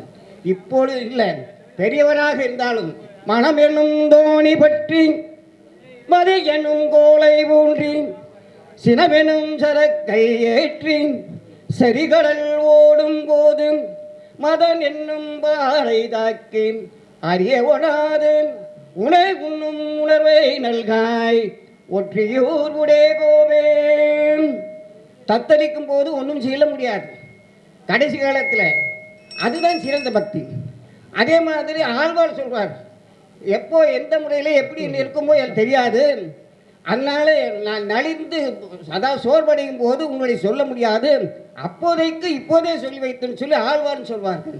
தேவாரத்தில் அந்த மணவனும் தோணி பற்றின்னு சொல்லி சொல்ல கருத்து தான் இதில் சொல்வார்கள். அதே மாதிரி நாயகி சுவாமிகள் அதாவது இந்ததி காய் நிஜமும், இன்னைக்கு என்ன நிஜம், இன்னைக்கு என்ன உண்மை, இந்ததி காய் நிஜமும் ஏ பல்லானி முசு ராத்ததி காய் நி புஜமும். இப்போ என்ன நிஜம், இது உண்மையா, இனிமேல் இருக்க போவது உண்மையா, இல்லை எப்போ எந்த நேரத்தில் எப்படி போகும்போது அந்த ஆவி அப்படிங்கிற மாதிரி நினைத்து அதாவது பக்தியை வளர்க்கின்ற பெருமை முதியோர்களுக்குத்தான் உண்டு, பெரியவர்களுக்குத்தான் உண்டு. ஆனால் ரொம்ப அருமையாக விஜய் பாபு சொன்னார்கள், எங்களுக்கு இந்த மாதிரி சொல்லுங்கள்னு சொன்னாங்க. சொல்லலை. பக்தி என்கிறது கடவுளுக்கு மட்டுமுடைய பக்தி இல்லை, மாத்ரு தேவோ பவ, பித்ரு தேவோ பவ, ஆச்சாரிய தேவ பவ, அதிதி தேவ பவ. தாய் தந்தையரை கும்பிட்டாலே போதுமே. பெரிய முதல் கடவுளாக இருக்கின்ற விநாயகப் பெருமான் கேட்கிறார் நாரத மகரிஷிகிட்ட, இந்த உலகம் யாவையும் தாமுல ஆக்களும் சொல்லி வரும். அந்த மாதிரி இந்த உலகம் சுற்றினாலே போதும், தாய் தந்தையை சுற்றினாலே போதும், அதுதான் பெரிய பக்தின்னு சொல்வார். தாய பக்தி மொழி பக்தி சிறந்த பக்தியாக இருக்கும். அந்த பக்தியை வளர்க்கக்கூடிய பெருமை, அது மட்டுமல்ல காக்கக்கூடிய பெருமை இன்றைய சூழலில், அந்த தலைப்பில் இன்றைய சூழலில் அவர்களால் தான் முடியும் என்று அருமையான மண்டபம், அருமையான இடம், அழகான நடுவர், எல்லாருமே அழகாக இருக்காங்க, அழகான நடுவர், அழகான முறையில் பெரியவர்களை பற்றி அறிந்தவர்கள். நிச்சயமாக எங்களுக்குத்தான் தீர்ப்பு என்று அவர்கள் 3 பேருக்குமே தெரியும். இவர்கள் இளைஞராக மாறியிருக்காங்க, வேறு ஒன்றும் இல்லை. அவர்களுக்கு ஒரு ஆசை.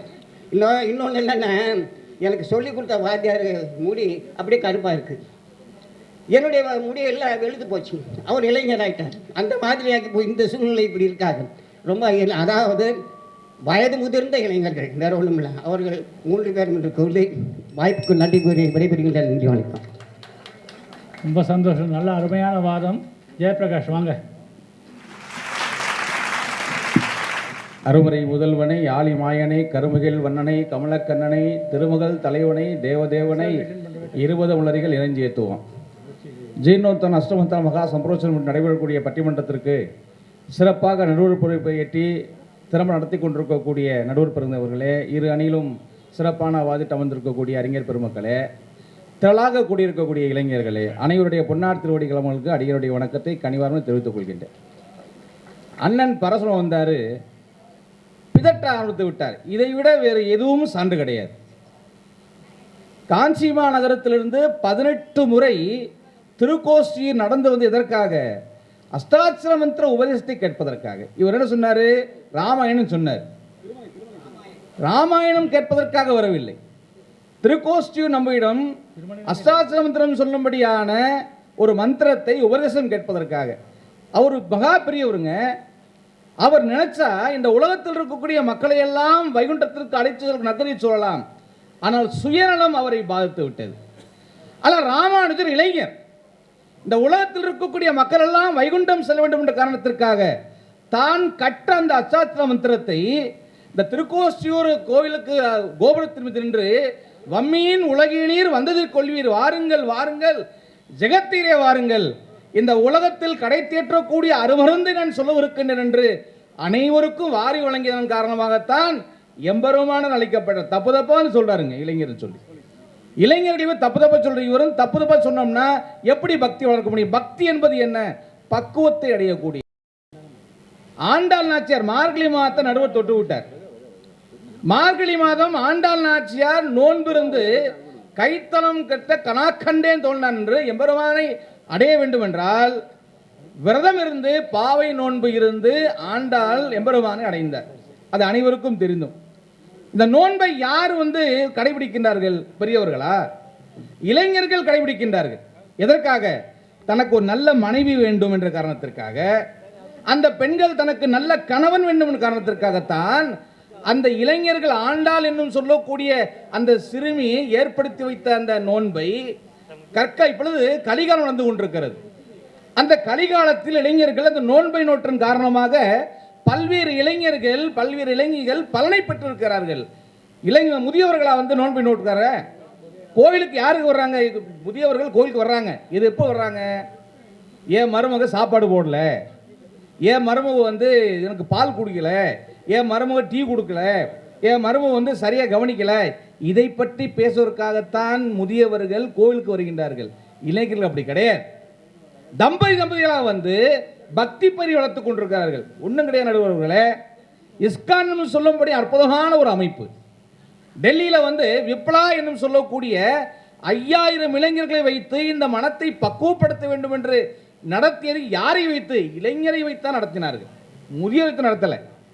ஒன்றும் கிடையாது. மதுரை மாநகரம் என்பது அற்புதமான பக்தி பயிர் வளர்க்கக்கூடிய ஒரு மாநகரம். யாகசாலையில் பார்த்தோம். யாகசாலையில் இருக்கக்கூடிய ஆச்சாரிய புருஷர்கள் எல்லாம் இளைஞர்கள். வேத மந்திரங்களை சொல்லி, வேதங்களை உபனிஷதங்களை சொல்லி இளைஞர்கள் இருக்கக்கூடிய காரணத்தினால அற்புதமான முறையில் வேதங்கள் இருப்பார்கள். வயதானவர்கள் எல்லாம் அமைதியாக இருந்தார்கள். யாராச்சும் ஒரு வயசால பார்க்க முடியுமா அங்க ஆச்சரிய புருஷரை? எல்லா இளைஞர்கள் தான். பக்தி அப்படித்தாங்க வளர்க்கணும். இந்த மதுரை மாநகரத்தில் வந்து மீனாட்சி திருக்கல்யாணம் இப்பொழுது நடைபெற இருக்கின்றது. திருக்கல்யாணம் முடிந்து அம்பாள் பட்டப்பிரசவம் வருகின்ற பொழுது இளைஞர்களாக இருக்கக்கூடிய சீர்பான் தாங்கிகள் தான் பல்லக்கை சுமந்து வருகிறார்கள். இதை விட என்ன முக்கியத்துவம் இருக்கு? திருமாலையின் சோழ இருக்கக்கூடிய கல்லத்திற்கான அணித்தலைவர் அடிச்சோதியாய் உன் முகச்சோதி கலந்ததுவே என்று கல்லர் திருமாலை கள்ளநகரை எதிர் சேவை கொண்டு வகையாட்டு எழுந்த பொழுது பெருமானை சுமக்கக்கூடியவர்களுக்கு சீர்பாதம் தாங்கியல் அப்படின்னு பேர்.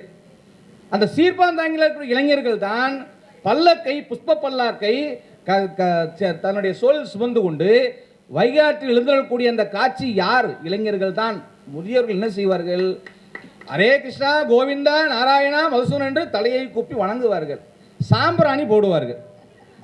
அதான் வந்து முதியோர்களுடைய வேலை. முதியவர்கள் என்ன செய்வார்கள்? ஓரமா நின்று பெருமாளை சேவிப்பாங்க. சீர்பாதம் தாங்கியல் சென்று அந்த பெருமாளை தூக்க முடியுமா? நாடு என்பது, பக்தி என்பது தேசியமும் தெய்வீகம் ரெண்டு சேர்ந்தாங்க. பக்தி தேசமும் தெய்வீகம். மகாகவி பாரதியார் இளைஞர். காளியை பாடினான், இயற்கையை பாடினான், பக்தியை பாடினான். காளி, இயற்கையை, பக்தியை பாடி இந்த பக்தி பிரிவை வளர்த்த பெருமை பாரதியார். அவர் வந்து விழிப்புணர்வு ஏற்படுத்தினார். இந்த தேசத்தை விழிப்புணர்வு ஏற்படுத்த செய்த பெருமை அந்த இளைஞருக்கு பாரதியை சாரும்.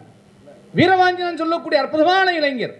இந்த நாட்டை காப்பதற்காக, தேசத்தை காப்பதற்காக மணியாச்சின்னு சொல்லக்கூடிய ரயில் நிலையத்தில் ஆஸ்துரைன்பூரால் சுட்டுக் கொல்லப்பட்டால் அந்த சுட்டுக் கொண்டதன் காரணமாக தானும் மாற்றோடு குழந்தைக்காக தானும் இறந்து போனார். அவர் இளைஞர்.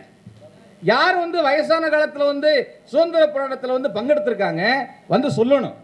எல்லா இளைஞர்கள் தான். காந்தி வழிநடத்தினார்.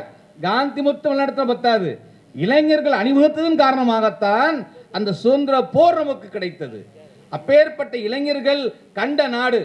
ஏபிஜே அப்துல் கலாம் சொல்லும்படியான அற்புதமான ஒரு அணுவிஞ்ஞானி. இளைஞராக இருக்கும் பொழுதுதான் பொக்ரான் அணுகுண்டு வெடித்தார். முதியவரான பிறகு ஜனாதிபதி ஆக்கிட்டாங்க அவர். ஏன்னா இளைஞர் கையில் தான் நாடு இருக்கிறது. நாடு போற்றினால் தான் பக்தி பயிர் வளர்ந்தவர்களே. மனது எப்படி பக்குவம் அடையும்? மனது பக்குவம் அடைந்தால் மந்திரம் ஜபிக்க வேண்டாம். அந்த பக்குவத்தை உருவாக்கக்கூடியவர்கள் இளைஞர்கள் என்று சொல்லி இந்த அற்புதமான சத்சங்கத்தில் அடியேனையும் பேசுவதற்கு வாய்ப்பளித்த அத்துணை சான்றோர் பெருமக்களையும் இளைஞர்களையும் நன்றி பாராட்டி விடைபெறுகிறேன். நன்றி, வணக்கம். சபாஷ் சபாஷ். நல்லா இளைஞர்களை தூக்கி நிப்பாட்டியிருக்கார். இப்படி தான் இருக்கணும் பேச்சு. அதாவது இளைஞர்கள் வந்து எந்தெந்த விதத்தில் பக்தியை செலுக்கிறார்கள் என்பதை ரொம்ப அழகாக தூக்கி நிப்பாட்டியிருக்காரு. வாங்கம்மா துர்காதேவி அவர்கள். உலகம் யாவையும் தாமுளவாக்கலும் நிலை பெறுத்தலும் நீக்கலும் நீங்களா அழகிலா விளையாட்டுடையார். அவர் தலைவர் அன்னவர்க்கு சரண் நாங்களே. என்னை நன்றாக இறைவன் படைத்தனன், தன்னை நன்றாக தமிழ் செய்யுமாறு. இறைவனுக்கு முதல் வணக்கம். நேரம் 10 மணியை கடந்து விட்டது. இந்த 10 மணி கடந்த பின்னரும் கூட பக்தி கலாச்சாரத்தை காத்தே ஆக வேண்டும் என்கின்ற வகையில் இந்த சபையில் வீற்றிருக்கக்கூடிய பெரும்பான்மையான பெரியோர்களுக்கும் ஆங்காங்கே நாங்களும் பக்தி கலாச்சாரத்தை காக்கத்தான் வந்திருக்கின்றோம் என்பதற்கு சான்றாக ஆங்காங்கே அத்திப்பூத்தார் போல அமர்ந்திருக்கக்கூடிய இளையவர்களுக்கும், இதோ மேடையில் அமர்ந்திருக்கக்கூடிய அத்துணை பேரும் பெரியவர்கள், நெற்றி பொட்டில் கூட பக்தி கலாச்சாரத்தை கட்டி காத்து விடுவோம் என்பதை சுட்டி காட்டுகின்ற வகையில் அமர்ந்திருக்கக்கூடிய நடுவர் ஐயா அவர்கள், பரசுராம் ஐயா அவர்கள், விஜய் பாபா ஐயா அவர்கள் என்று மேடையில் அமர்ந்திருக்கக்கூடிய அத்துணை பேரும் பக்தி கலாச்சாரத்தை கட்டி காப்பாற்ற வேண்டும் என்பதற்காக 10 மணியை கடந்து விட்ட பிறகும் கூட அமர்ந்து பேசிக் கொண்டிருக்கக்கூடிய பெரியவர்கள் அத்துணை பேருக்கும் என் முதற்கண் பணிவான வணக்கங்கள். வணக்கத்திலேயே தீர்ப்பும் இருக்கிறது. ஐயா அவர்கள் தயவு செய்து பரிசீலிக்க வேண்டும். சரி, முன்னதாக அனைவரும் பேசினார்கள். அனுமன் அவர்களை பற்றி பேசினார்கள், ராமானுஜர் அவர்களை பற்றி பேசினார்கள். இவர்கள் இலக்கியத்தின் பக்கம் திரும்பி பார்க்கவில்லை என்று நினைக்கின்றேன். புராணத்தின் பக்கமும் இதிகாசத்தின் பக்கமுமே இவர்கள் பார்த்துவிட்டு வந்திருக்கிறார்கள். ஔவையார் அனைவருக்கும் தெரியும். இறைவனிடத்தில் பக்தி செலுத்துவதற்கு இளமை ஒரு தடையாக இருக்கும் என்பதற்காக முதுமையை கேட்டு பெற்ற ஔவையாரை மறந்துவிட்டார்கள். அதேபோல் காரைக்கால் அம்மையார் அவர்கள் இறைவனிடத்தில் சேருவதற்கு பக்தி ஒரு தடையாக இருக்கும் என்பதற்காக முதிய உருவமாகிய பேய் உருவத்தை கேட்டு வாங்கி கொண்ட காரைக்கால் அம்மையாரை மறந்துவிட்டார்கள். இன்னும் ஒரு முக்கியமான விஷயம், நேரம் தாண்டிவிட்டது என்பதால் சுருக்கமாக சொல்லி நிறைவு செய்யலாம் என்று நினைக்கின்றேன்.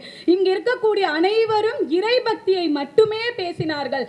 ஆனால் பக்தி என்பது வெறும் தெய்வ பக்தி அல்ல, தேசபக்தி, மொழி பக்தி என்று குருமார்களிடத்தில் காட்டக்கூடிய பக்தி என்று அனைத்தும் சேர்ந்ததுதான் பக்தி. பக்தி கலாச்சாரம் என்ற ஒரு சொல்லை கொடுத்திருக்கிறார்கள் அல்லவா? நன்றாக சிந்திக்க வேண்டும். பக்தி நெறியை வளர்ப்பவர்கள் யார் என்று கேட்கவில்லை, பக்தி கலாச்சாரத்தை வளர்ப்பவர்கள் தான் யார் என்று கேட்டிருக்கிறார்கள். கலாச்சாரம் என்பது தேசம் சார்ந்தது, குடும்பம் சார்ந்தது, சமூகம் சார்ந்தது, மொழி சார்ந்தது. அதனால் தான் நம்முடைய நாயகி சுவாமிகள் கூட பாஷா பக்தி நீத்தன பாத் நீத்த புன்னா அப்படின்னும், குரு பக்தி இல்லாதவர், குரு உபதேசம் இல்லாதவர் மோட்சத்தை பெற முடியாது என்றும் கூறியிருக்கிறார். ஆனால் இறைவனிடத்தில் செலுத்தக்கூடிய பக்தி என்பது முழுக்க முழுக்க அன்பு சார்ந்தது. அதனால் தான் பூதத்தாழ்வார் கூட அன்பே தகலியா ஆர்வமே நெய்யாக இன்பு உருகு சிந்தை இடுதிரியாக நன்பு உருகி நாரணருக்கு ஞான தமிழ் செய்தேன் ஞான சுடர் விளக்கு ஏற்றிய நான் என்று கூறினார். பக்தி அன்போடு தொடர்புடையது. இறைவனிடத்தில் காட்டக்கூடிய பக்தி அன்போடு தொடர்புடையது. அதே போல் இன்றைய சூழ்நிலையில் என்கின்ற அந்த முக்கியமான வார்த்தையை நாம் நினைவில் நிறுத்தினோம் என்றால் புராணங்களிலும் இதிகாசங்களிலும் சென்று நாம் சான்றுகளை தேட வேண்டியதில்லை. இன்றைய இளையோர்களை நீங்கள் நன்றாக சிந்தித்து பாருங்கள். அந்நிய தேசத்திற்கு சென்று நம்முடைய தாய்மொழி தாயையும் சேர்த்து மொத்தமாக அடகு வைத்திருப்பவர்கள் நம்முடைய இளையோர்கள். இங்கு இருந்து கொண்டு பெரியவர்கள் அங்கே இருக்கக்கூடிய பேர குழந்தைகளிடத்தில் செல்போன் மூலமாகவாவது தாய்மொழியை காப்பாற்றி கொண்டிருப்பவர்கள் பெரியோர்கள் என்பதை நாம் மறந்துவிடக் கூடாது. மாற்றான் தேசத்திற்கு சென்று தாய்மொழியை, அதாவது அந்யோன்யமாக பார்க்க வேண்டிய தாய்மொழியை கூட அந்நியமாக பார்க்கிறார்கள்.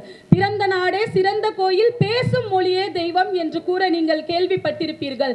ஆனால் தாய்மொழியை பேசுவதற்கு கூட இன்றைக்கு தயக்கம் கொள்பவர்கள் இளைஞர்கள் தான் என்பதை நீங்கள் மறந்துவிடக் கூடாது. இப்படியாக பக்தி செலுத்துவதிலும் சரி, தேச பக்தியானாலும் சரி, தெய்வ பக்தியானாலும் சரி, தொழில் பக்தியானாலும் சரி, எல்லா பக்திகளிலும் முன்னின்று காத்து வளர்ப்பவர்கள் என்றைக்கும் பெரியோர்கள் தான். தாயையும் தாய்மொழியையும் அடகு வைத்துக் கொண்டு இன்றைய நவீன போக்கில் கைபேசியிலும் கணினியிலும் தங்களுடைய நேரத்தை செலவழித்துக் கொண்டிருக்கக்கூடிய இந்த இளைஞர்களால் நிச்சயமாக பக்தி வளராது என்று ஆணித்தரமாக அடித்து கூற முடியும். ஆனால் ஓரிரு இளைஞர்கள் கூட இன்றைய தினம் பக்தியோடு இருக்கிறார்கள் என்றால், மாதா பிதா குரு தெய்வம் என்று ஒரு காலத்தில் இருந்தார்கள். முன்னோர்கள் எல்லாம் அப்படித்தான் படித்திருப்பார்கள். இன்றைக்கு நாம் பாடம் சொல்லிக் கொடுக்கக்கூடிய குழந்தைகள் மாதா பிதா கூகுள் தெய்வம் என்று படிக்கிறார்கள். குருவிடத்தில் இல்லாதது கூட கூகுள் இடத்தில் சென்று தேடுகிறார்கள். அப்படியானால் குரு என்கின்ற ஒரு ஸ்தானத்தை அவர்கள் நிந்திப்பதாக இருக்கக்கூடிய ஒரு பட்சத்தில் நம்முடைய கலாச்சாரம் நிச்சயமாக சந்தி சிரிக்கின்றது என்றுதான் கூற வேண்டும். இன்றைய காலத்தில் ஓரிரு இளைஞர்கள் பக்தியை வளர்த்தால் கூட நிச்சயமாக அவர்களுக்கு வழிகாட்டியாக, வித்திட்ட விதையாக ஒரு பெரியவர்கள் பின்னால் இருப்பார்கள் என்பதை நீங்கள் மறந்துவிடக் கூடாது. ஆண்டாள் நாச்சியாரை பற்றி மிக அழகாக இங்கே சொன்னார்கள். ஓங்கி உலகளந்த உத்தமன் பேர் பாடி என்று மொத்தம் 30 பாசுரங்களை பாடி சென்றார்கள். ஆனால் ஆண்டாள் நாச்சியார் சிறு வயது முதல் பெற்றெடுக்காத பெரிய ஆழ்வார் என்று சொல்லக்கூடிய பெரியவர் பக்தி விதையிட்டு வளர்த்ததனால் தான் ஆண்டாள் நாச்சியார் இன்றைக்கு கண்ணனுடைய பக்தியை இந்த உலகம் முழுவதும் பரவிவிட்டு சென்றிருக்கிறார்கள். அதே போல்தான் விவேகானந்தர் அவர்களும். இன்னொரு இடம் கம்பராமாயணத்தில் அனுமனுடைய பக்தியை தான் எல்லோரும் பேசினார்கள். ஆனால் சபரி அன்னை என்று சொல்லக்கூடிய யுகங்கள் தாண்டி வாழ்ந்த முதியவளுடைய பக்தியை இவர்கள் மறந்து விட்டார்கள். எனவே மொத்தத்தில் இந்த மேடையில் அமர்ந்திருக்கக்கூடிய நடுவர் ஐயா அவர்களே நான் சாட்சியாக வைத்து கொண்டு சொல்ல விரும்புகின்றேன். அவர்கள் முன்னதாக தொடங்குகின்ற பொழுது ஒரு விஷயத்தை இங்கே பதிவு செய்தார்கள். இன்னும் இதற்கு முன்னால் ஒரு 12 ஆண்டுகளுக்கு முன்னதாக இதே கோயிலில் கும்பாபிஷேகம் நடைபெற்றது. என்னுடைய அண்ணன் தாக்கு சுப்பிரமணியன் ஐயா அவர்கள் இங்கே நடுவராக இருந்தார்கள். அவர்கள் வித்திட்ட விதையில் வளர்ந்து நிற்கக்கூடிய பக்தி கலாச்சாரம் தான் இங்கே இருவித விருட்சமாக வளர்ந்து நிற்கின்றது. எனவே அவர்கள் இவர்களை பாதுகாத்தார்கள். இப்படி வளர்வதற்கு பெரும் துணையாக நின்றார்கள். இவர்களை முன்னிறுத்தி என்னை போன்ற இளைஞர்களும் இனி வளர்வதற்கு இவர்கள் உதவி செய்து வருகிறார்கள். அந்த வகையில் பக்தி கலாச்சாரத்தை இன்றைய சூழலில் முன்னின்று காத்து வளர்ப்பவர்கள் பெரியோர்களே என்று கூறி நல்லதொரு வாய்ப்பிற்கு நன்றி கூறி அமர்கிறேன். நன்றி, வணக்கம். அருமை அருமை. 6 பேரும் அவருடைய தரப்பு வாதங்களை மிக அழகாக வைத்திருக்கிறார்கள். இப்போ ஒரு சிக்கல், இளைஞர்களை பற்றி பேசுகின்ற பொழுது ஓஹோ இளைஞர்கள் தான் வளர்க்கிறார்கள் காக்கிறார்கள் என்ற ஒரு உணர்வு வருகிறது. இல்லை பெரியவர்கள் தான் என்று இவர்கள் வாதிடுகின்ற பொழுது பெரியவர்கள் தான் அப்படி இருக்கிறார்களோ என்ற ஒரு ஐயம். ஆக நமக்கு ஒரு விதமான ஒரு வினா எழுப்பி இவர்கள் ஒரு குழப்பத்தை உண்டாக்கி வைத்திருக்கிறார்கள். இப்போ அதில் தேற்றாங்கொட்டையை தேய்த்து அந்த கலக்கத்தை போக்கி தெளிவை எடுக்க வேண்டும். அது நமக்கு இப்போ ஒரு வாய்ப்பு. விஜய் பாபு அவர்கள் ஆரம்பிக்கின்ற பொழுதே ரொம்ப அற்புதமான ஆழ்வார் வாசனத்தோடு ஆரம்பித்தார். அதான் அவருடைய இலக்கணம். நல்ல பஞ்சகச்சம் கட்டி நெற்றி நிறைய திருமணிட்டுண்டு, இன்னும் இந்த ஒத்தையை இட்டுக்க வேண்டாம், நல்லா திருமணிட்டு இருக்கணும் அவர். ஏன்னா அப்படி இருந்து கிளரொளி இளமை கெடுவதன் முன்னம் வளரொளிமாயோன் மருவிய கோவில் தளர் இளம் பொழில் சூழ் மாலின் சோலை தளர்விளராகிலும் சார்வது சதிரே அப்படின்னு சொல்லி இளமை கெடுவதற்கு முன்னதாகவே இங்கே இருக்கக்கூடிய அழகர் கோவிலுக்கு போய் நாம் தரிசனம் செய்து விட்டு வர வேண்டும். அங்கே இருக்கக்கூடிய கள்ளழகனை போய் நாம் சேவித்து விட்டு வந்து விட வேண்டும் என்று நாம் நினைக்கிற பொழுது இளமை நேரத்தில் நமக்கு வேண்டுமா?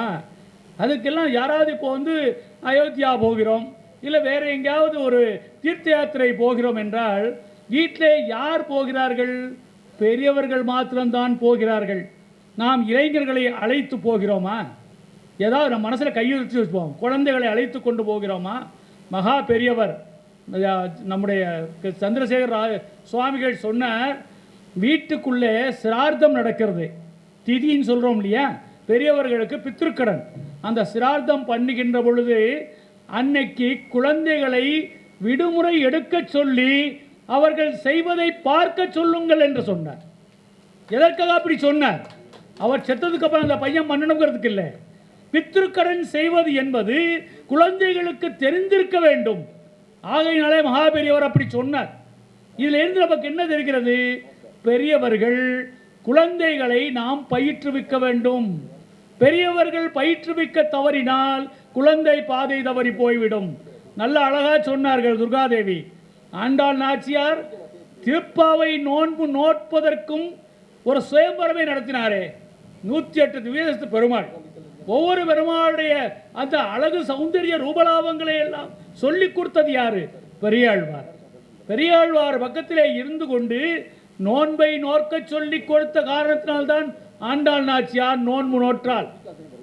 இன்றைக்கும் மார்கழி மாதம் அதே அனுசரித்து செய்து கொண்டிருக்கிறோம் என்றால் என்ன அர்த்தம்?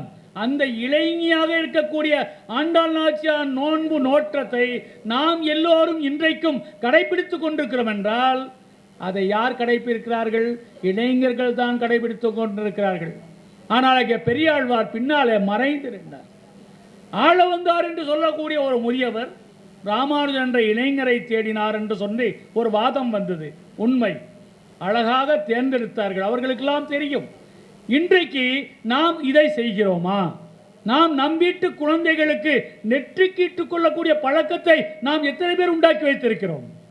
ஆகார நியமத்தை நாம் எத்தனை பேருக்கு சொல்லிக் கொடுத்திருக்கிறோம்? எத்தனை பேருக்கு நாம் ஏதாவது ஒரு நாளாவது கோவிலுக்கு செல்ல வேண்டும், குடும்பத்தோடு நாம் கோவிலுக்கு செல்கிறோமா? பெரியோர்களே, மனது வருத்தப்பட்டு தான் சொல்கிறேன். நான் இதற்கு சாட்சியாக சொல்வேன்.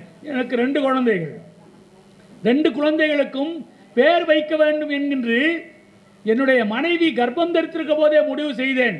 முதல் குழந்தைக்கு நான் அழகிய சிங்கரை ஆராதனம் செய்து லக்ஷ்மி நரசிம்மனை உபாசனை செய்யக்கூடியவன் ஆகையினாலே முதல் குழந்தைக்கு லக்ஷ்மி நரசிம்மன் தான் பேர் வச்சேன். குழி அழைக்கிற போது ஸ்ரீநாத் என்று அழைத்தேன்.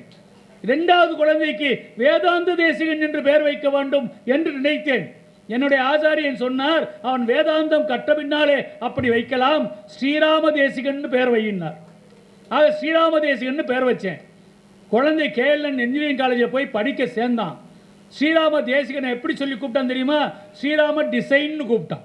தேசிகனை டிசைன் தான், DESIGN. தேசிகன் சொல்றதுக்கு தெரியல, ஸ்ரீராம டிசைன் அப்படின்னு கூட ஆரம்பிச்சான். லக்ஷ்மி நரசிம்மனை லக்ஷ்மி ஆக்கிவிட்டான். ஆக இளைஞர்களுக்கு பெரியவர்கள் பெயர் வைக்கின்ற பொழுதே நாம் இதை ஆலோசனை செய்ய வேண்டும். இப்பொழுது இளைஞர்கள் எப்படி பெயர் வைக்கிறார்கள்? அப்பாவோட இனிஷியலு, அம்மாவோட இனிஷியலு, தாத்தா பாட்டியோட இனிஷியலு, தாத்தா ஏற்கனவே லவ் பண்ணி விட்டுருந்தா அந்த பொண்ணோட இனிஷியலு, எல்லாத்தையும் சேர்த்து குழப்பி தஸ்ஸு புஸ்ஸுன்னு பேர் வைக்கிறான். வாயில் நுழையிறவாதி பேர் பண்ணால் வாழைப்பழம்னு வச்சிருவான் போல் இருக்கு. காதில் நுழையிறவாதி தீக்குச்சின்னு வைக்க வேண்டியதுதான். பேரை வைப்பதிலேயே நாம் நம்முடைய கலாச்சாரத்தை இழந்து விட்டோமே. இதெல்லாம் நினைச்சார் விஜயபாபு. அது ஆதங்கப்பட்டு தான் அந்த பட்டிமன்றம் வைக்க சொன்னார். இளைஞர்கள் இன்றைக்கு அதை செய்து கொண்டிருக்கிறார்களா? இளைஞர்கள் பெரியவர்கள் அதற்கு நாம் ஊக்கப்படுத்தி கொண்டிருக்கிறோமே. கேட்டால் பையன் சொன்ன கேட்க மாட்டேங்கிறா, என்ன செய்யறது? தப்பிச்சுக்கிறோம். குழந்தைகள் மேலே இருக்கக்கூடிய அதீதமான பாசம், சொத்து சேர்த்து வைத்திருக்கிறோமே. குழந்தைகளுக்கு ஆரோக்கியத்தை நாம் சேர்த்து வைத்தோமா? அவர்களுக்கு அறிவை சேர்த்து வைத்தோமா? 2 வீடு, ஒரு வீடு இந்த பையனுக்கு, ஒரு வீடு அந்த பையனுக்கு. ஆமாம், 2 வீட்டை விட்டு 3வது வீட்டை தேடிட்டு போறான். இன்றைக்கு உள்ள இளைஞன் செய்யக்கூடிய மிக மாபெரும் மோசமான சூழல் இன்றைக்கு இளைஞர் சமுதாயம் போய்கொண்டிருக்கிறது. அடே, நம்முடைய சமூகத்தில் நான் வெஜிடேரியன் சாப்பிடக்கூடாதுன்னு சொல்லி மேடைக்கு மேடை கத்திட்டு உட்கார்ந்துருக்கோமே. நம்மளை எல்லாம் பார்த்து சாமி என்று அழைத்தவர்கள் இன்றைக்கு நம்மளை பார்த்து சாணி என்று அழைத்து விடுவார்களோன்னு பயமா இருக்கு. எதற்காக? கல்யாணம் நாளும் கருமாதியினாலும் 2 நாளும் 3வது நாள் துக்கம் தீர்க்கிறேன் என்று சொல்லியும் கல்யாணத்தை விசேஷம் பண்ணுகிறேன் என்று சொல்லியும் அந்த அறுத்து வைத்த பொணத்தை வைத்துக்கொண்டு விருந்து செய்கிறோமே. இதை விட கேவலம் என்ன வேண்டி இருக்கிறது? இதை நான் சொல்வதற்கு நான் பயப்படவில்லை, அச்சப்படவில்லை. புலால் மறுத்தல் என்று சொல்லக்கூடிய ஒரு விஷயத்தை நமக்கு இல்லையா? நல்ல நெஞ்சிலே பூடலை போட்டு வைத்திருக்கிறோமே. பூடலுக்கு என்ன பேர்? யஜ்ஞோபவீதம்னு பேர். யஜ்ஞோபவீதம் பரமம் பவித்ரம் பிரஜாபதிஹி யத் சகஜம் பிரஸ்தாத் ஆயுஷ்யம் அக்ரயம் பிரதிமும்ச சுப்ரம். யஜ்ஞோபவீதம் பலம் மஸ்து தேஜா. பலத்தையும் கொடுக்கணும், நமக்கு தேஜஸை கொடுக்கும், பிரம்மத்தை கொடுக்கும். இதை நினைத்து கொண்டு நாம் அறிந்து கொள்கிறோமே. நான் ஒரு இடத்துல கொஞ்ச நாளைக்கு முன்னால் எங்கள் தாக்கண்ணா இருக்கிற பொழுது ஒரு வீட்டில் குடியிருந்தோம். அவர் ஒவ்வொரு சஷ்டிக்கும் திருப்புகள் பஜனை பண்ணுவார் அந்த குடும்பத்தில்.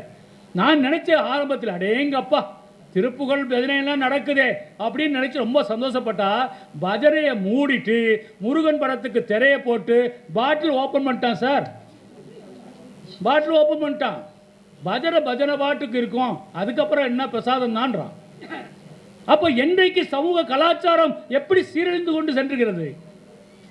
அப்படி போகக்கூடிய விஷயங்கள் எல்லாம் நாம் பெரியவர்கள் தட்டி கேட்காமல் விட்டதினால் வந்திருக்கக்கூடிய ஒரு வினைதான். ராமகிருஷ்ண பரமஹம்சரை காண்பிக்கின்ற பொழுது சுவாமி விவேகானந்தரை உருவாக்கி விட்டாரே. அந்த சுவாமி விவேகானந்தர் தான் 100 இளைஞர்களை கேட்டார். ஒரு நவ இந்தியாவை உருவாக்குகிறேன் என்று சொன்னார். ஒரு ஆளவந்தார் ராமானுஜரை அவர் வந்து காண்பித்து கொடுத்ததினால் 64 சிம்மாசனாதிபதிகளை ஏற்படுத்தி ஸ்ரீ வைஷ்ணவத்தை இந்த உலகமெல்லாம் பரவுவதற்காக ஜீயர்களை நியமித்தாரே. 74 சிம்மாசனாதிபதிகள், 64 அது இளமைங்கிறதால 10 குறைச்சிட்டேன். 74 சிம்மாசனாதிபதிகளை ஏற்பாடு பண்ணி கொடுத்தாரே. அப்போ இளைஞர்கள் வந்து தவறானவர்கள் இல்லை, அது ஒரு முடிவுக்கு வரணும். அப்போ நம்ம குழந்தைகள்லாம் தவறானவர்களா? எந்த குழந்தையும் நல்ல குழந்தை தான் மண்ணில் பிறக்கையிலே. அவன் வல்லவனாவதும் தீயவனாவதும் அன்னை வளர்ப்பினிலே. அம்மா ஒழுங்கா கண்டித்து வளர்த்தா வளர்ந்துருப்பான்லாம. டெய்லி நெத்திக்கிட்டு போவே, இறைவனை நீ துதி பண்ணாமே, ஒரு நமஸ்காரத்தை பண்ணாமே, நீ வீட்டை விட்டு போகக்கூடாதுடா அப்படின்னு சொல்லணுமே. ஒரு பக்கம் ஷூ எடுக்கிறான், ஒரு பக்கம் சாக்ஸ் எடுக்கிறான், ஒரு பக்கம் டிஃபன் பாக்ஸில் வீட்டுக்கார வச்சு. என்ன பரபரப்பான சூழல். அந்த குழந்தை என்னடா படிக்குதுன்னா எல்கேஜி படிக்குது. அந்த எல்கேஜி ஸ்கூலுக்கு போகிறதுக்கு பண்ணுற அட்டூழிய ஆர்ப்பாட்டத்தை பார்க்குற போது எங்கே நம்ம பேச முடியும்? இருந்தாலும் பெரியவர்களே, ஆன்மீகம் இன்றைக்கும் அழிந்து விடவில்லை.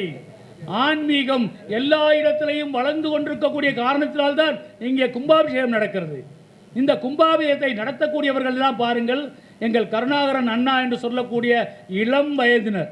மனதினாலே உண்மையிலே இளம் வயதினாக இருக்கக்கூடிய விஜய் பாபு, அதே நமக்கு இருக்கக்கூடிய அண்ணன்மார்கள் சகோதரர்கள் அத்துணை பேரும் வயதானால் உட்கார்ந்து கொண்டு ஆலோசனை சொல்லிக் கொண்டே இருப்பார்கள். அந்த ஆலோசனைப்படி இளைஞன் செயல்பட்டால் செயல் முழுமையடையும். அவன் இஷ்டத்திற்கு செய்ய விட்டோமானா அது அரைகுறையாகத்தான் முடியும்.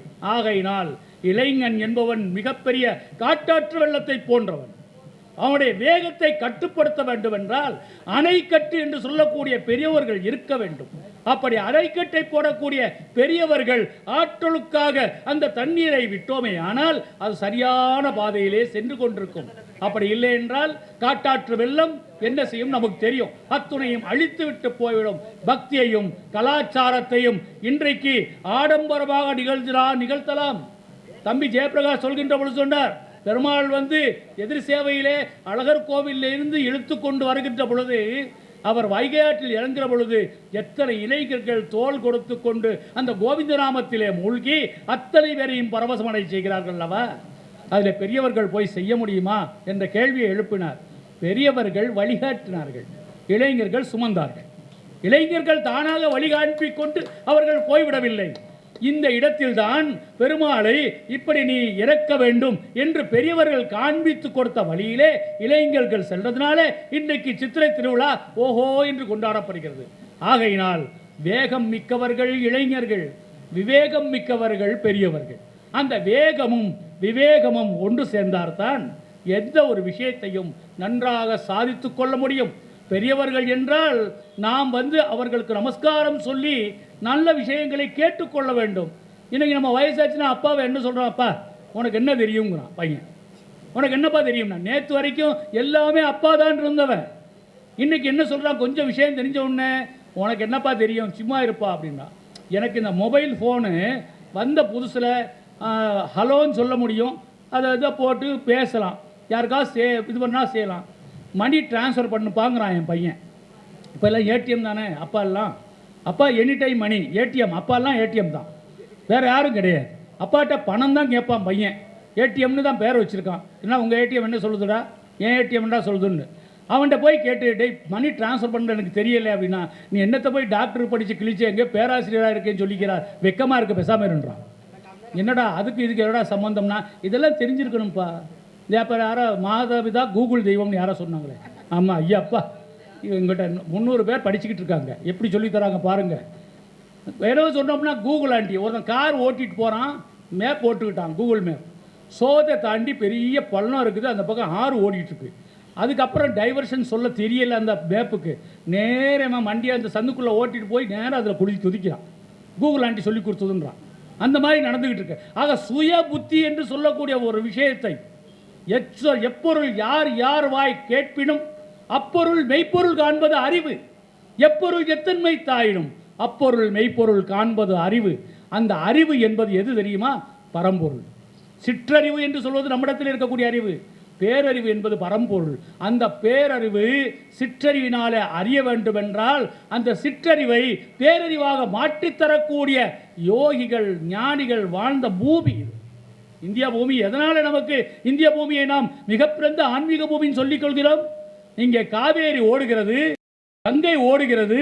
அந்த ஜியாகிரபிகள் அமைப்பை பார்த்தாலும் கங்கை எதற்காக வேண்டி நமக்கு புனிதமான தெரியுமா? விஷ்ணு பாதத்திலே இருந்து உற்பத்தியானதுனாலே அதுக்கு பெருமை. காவேரி எதனால பெருமை தெரியுமா?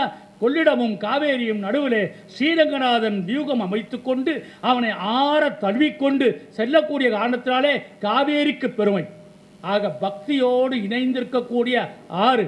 ஒரு விஷயம் சொல்லி முடிக்கிறேன். சாதாரணமாக நம்ம வீட்டில் தண்ணி குடமாக இருந்தாலும் ஒரு சின்ன கப்பில் பெருமாள் சன்னதிக்கு போயிட்டு வந்தால் அதுக்கு பேர் என்னது? தீர்த்தம். நம்ம வீட்டுக்குள்ளே வச்சுக்கிறது தீர்த்தம் சொல்ல முடியுமா? தீர்த்தம் பாபுவுக்கு தெரியாதா? நம்மளுக்கு ஒரு சின்ன கிண்ணத்தில் திருத்துழாய் போட்டு பெருமாள் சன்னதிக்கு போய் வெளியே வந்தால் அதுக்கு பேர் தீர்த்தம். இவ்வளோ ஹண்டாண்டவா சாதம் 10 படி 15 படி சாதம் ரெடி பண்ணி வச்சிருக்கலாம். ஆனால் ஒரு சின்ன தட்டில் கொஞ்சோண்டு ஒரு வெள்ளை சாதம் கொஞ்சம் நெய் ஊற்றி பெருமாளுக்கு கண்ட்ரோலை பண்ணிட்டு வந்தால் அதுக்கு பேர் சாதம் இல்லை, பிரசாதம். அது மாதிரி இருக்கு. அப்புறம் வேற ஏதாவது பூ இருக்கு, வெளியே இருந்தால் பூ கடைக்காரன் கையில் இருந்தால் அது என்ன சாதாரண பூ, போய் பெருமாளுக்கு சாத்துபடி பண்ணிவிட்டு வந்தால் அது நிர்மால்யம். ஆக எந்த ஒன்றும் பகவானே சம்பந்தப்படுகின்ற பொழுது அது பிரசாதமாக மாறுகிறது. ஆனால் நாம் ஒருத்தர் தான் பெருமாள் பக்கத்தில் போய் நின்னும் வெளியே வச்சிருக்கிற செருப்பை நினைச்சிட்டு இருக்கிற ஆளுங்க. நாம் மாத்திரம் மாறாமையே வெளியே வர்றோம். தின்னக்கூடிய பொருள்கள் என்று சொல்லக்கூடிய அத்துறையும் பகவானிடத்தில் போய் வந்தால் உண்ணும் உணவு, பருகும் நீர், தின்னும் வெற்றிலை எல்லாம் கண்ணன் என்று ஆழ்வார் அனுபவிக்கிறாரே. போஷ போக்யஸ்ரீ ரகுநாதா அப்படின்னு நம்முடைய நாகி சுவாமிகள் சொல்றார். ஆக அவைகளெல்லாம் எம்பெருமானுடைய இடத்திற்கு சென்று வருகின்ற பொழுது அவைகள் உருமாறுகின்றன. ஆனால் மனிதன் மாத்திரம் பகவான் சன்னதிக்கு போய் வந்தாலும் அவனுடைய காம குரோதாதி எண்ணங்களை மறந்து தன்னை ஒரு புனிதராக்கி கொண்டு வெளியே வரவில்லையே. அப்படி வெளியே வருவதற்குண்டான பக்குவத்தை நாம் பெரியவர்கள் குழந்தைகளுக்கு சொல்லித்தரவில்லையே. அதை சொல்லித்தராத பெரியவர்கள் குற்றமுடையவர்கள், சொல்லித்தரக்கூடிய பெரியவர்கள் கும்பிடத் தகுந்தவர்கள். ஆகையினால் இளைஞர்கள் பெரியவர்கள் என்று எடுத்துக்கொள்வோமேயானால் முன்னாலே சொன்ன மாதிரி இளைஞர்கள் வேகம் மிக்கவர்கள், பெரியவர்கள் விவேகம் மிக்கவர்கள்.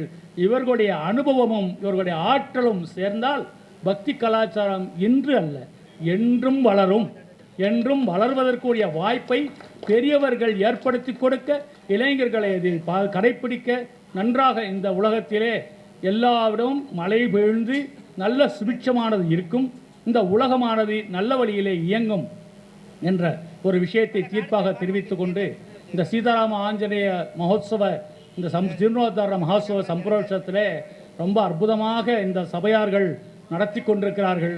அவர்களுக்கு மீண்டும் நெஞ்சு நிறை வணக்கங்களை தெரிவித்துக் கொண்டு எங்களை பட்டிமன்றம் நடத்துவதற்கு அனுமதி கொடுத்திருக்கக்கூடிய நிர்வாகஸ்தர்களுக்கும் இதுவரை பொறுமை காத்து கேட்டிருக்கக்கூடிய அத்தனை பேருடைய திருவடிகளுக்கும் மீண்டும் வணக்கத்தை தெரிவித்துக் கொண்டு நன்றி வேறு விடைபெறுகிறேன். நன்றி, வணக்கம்.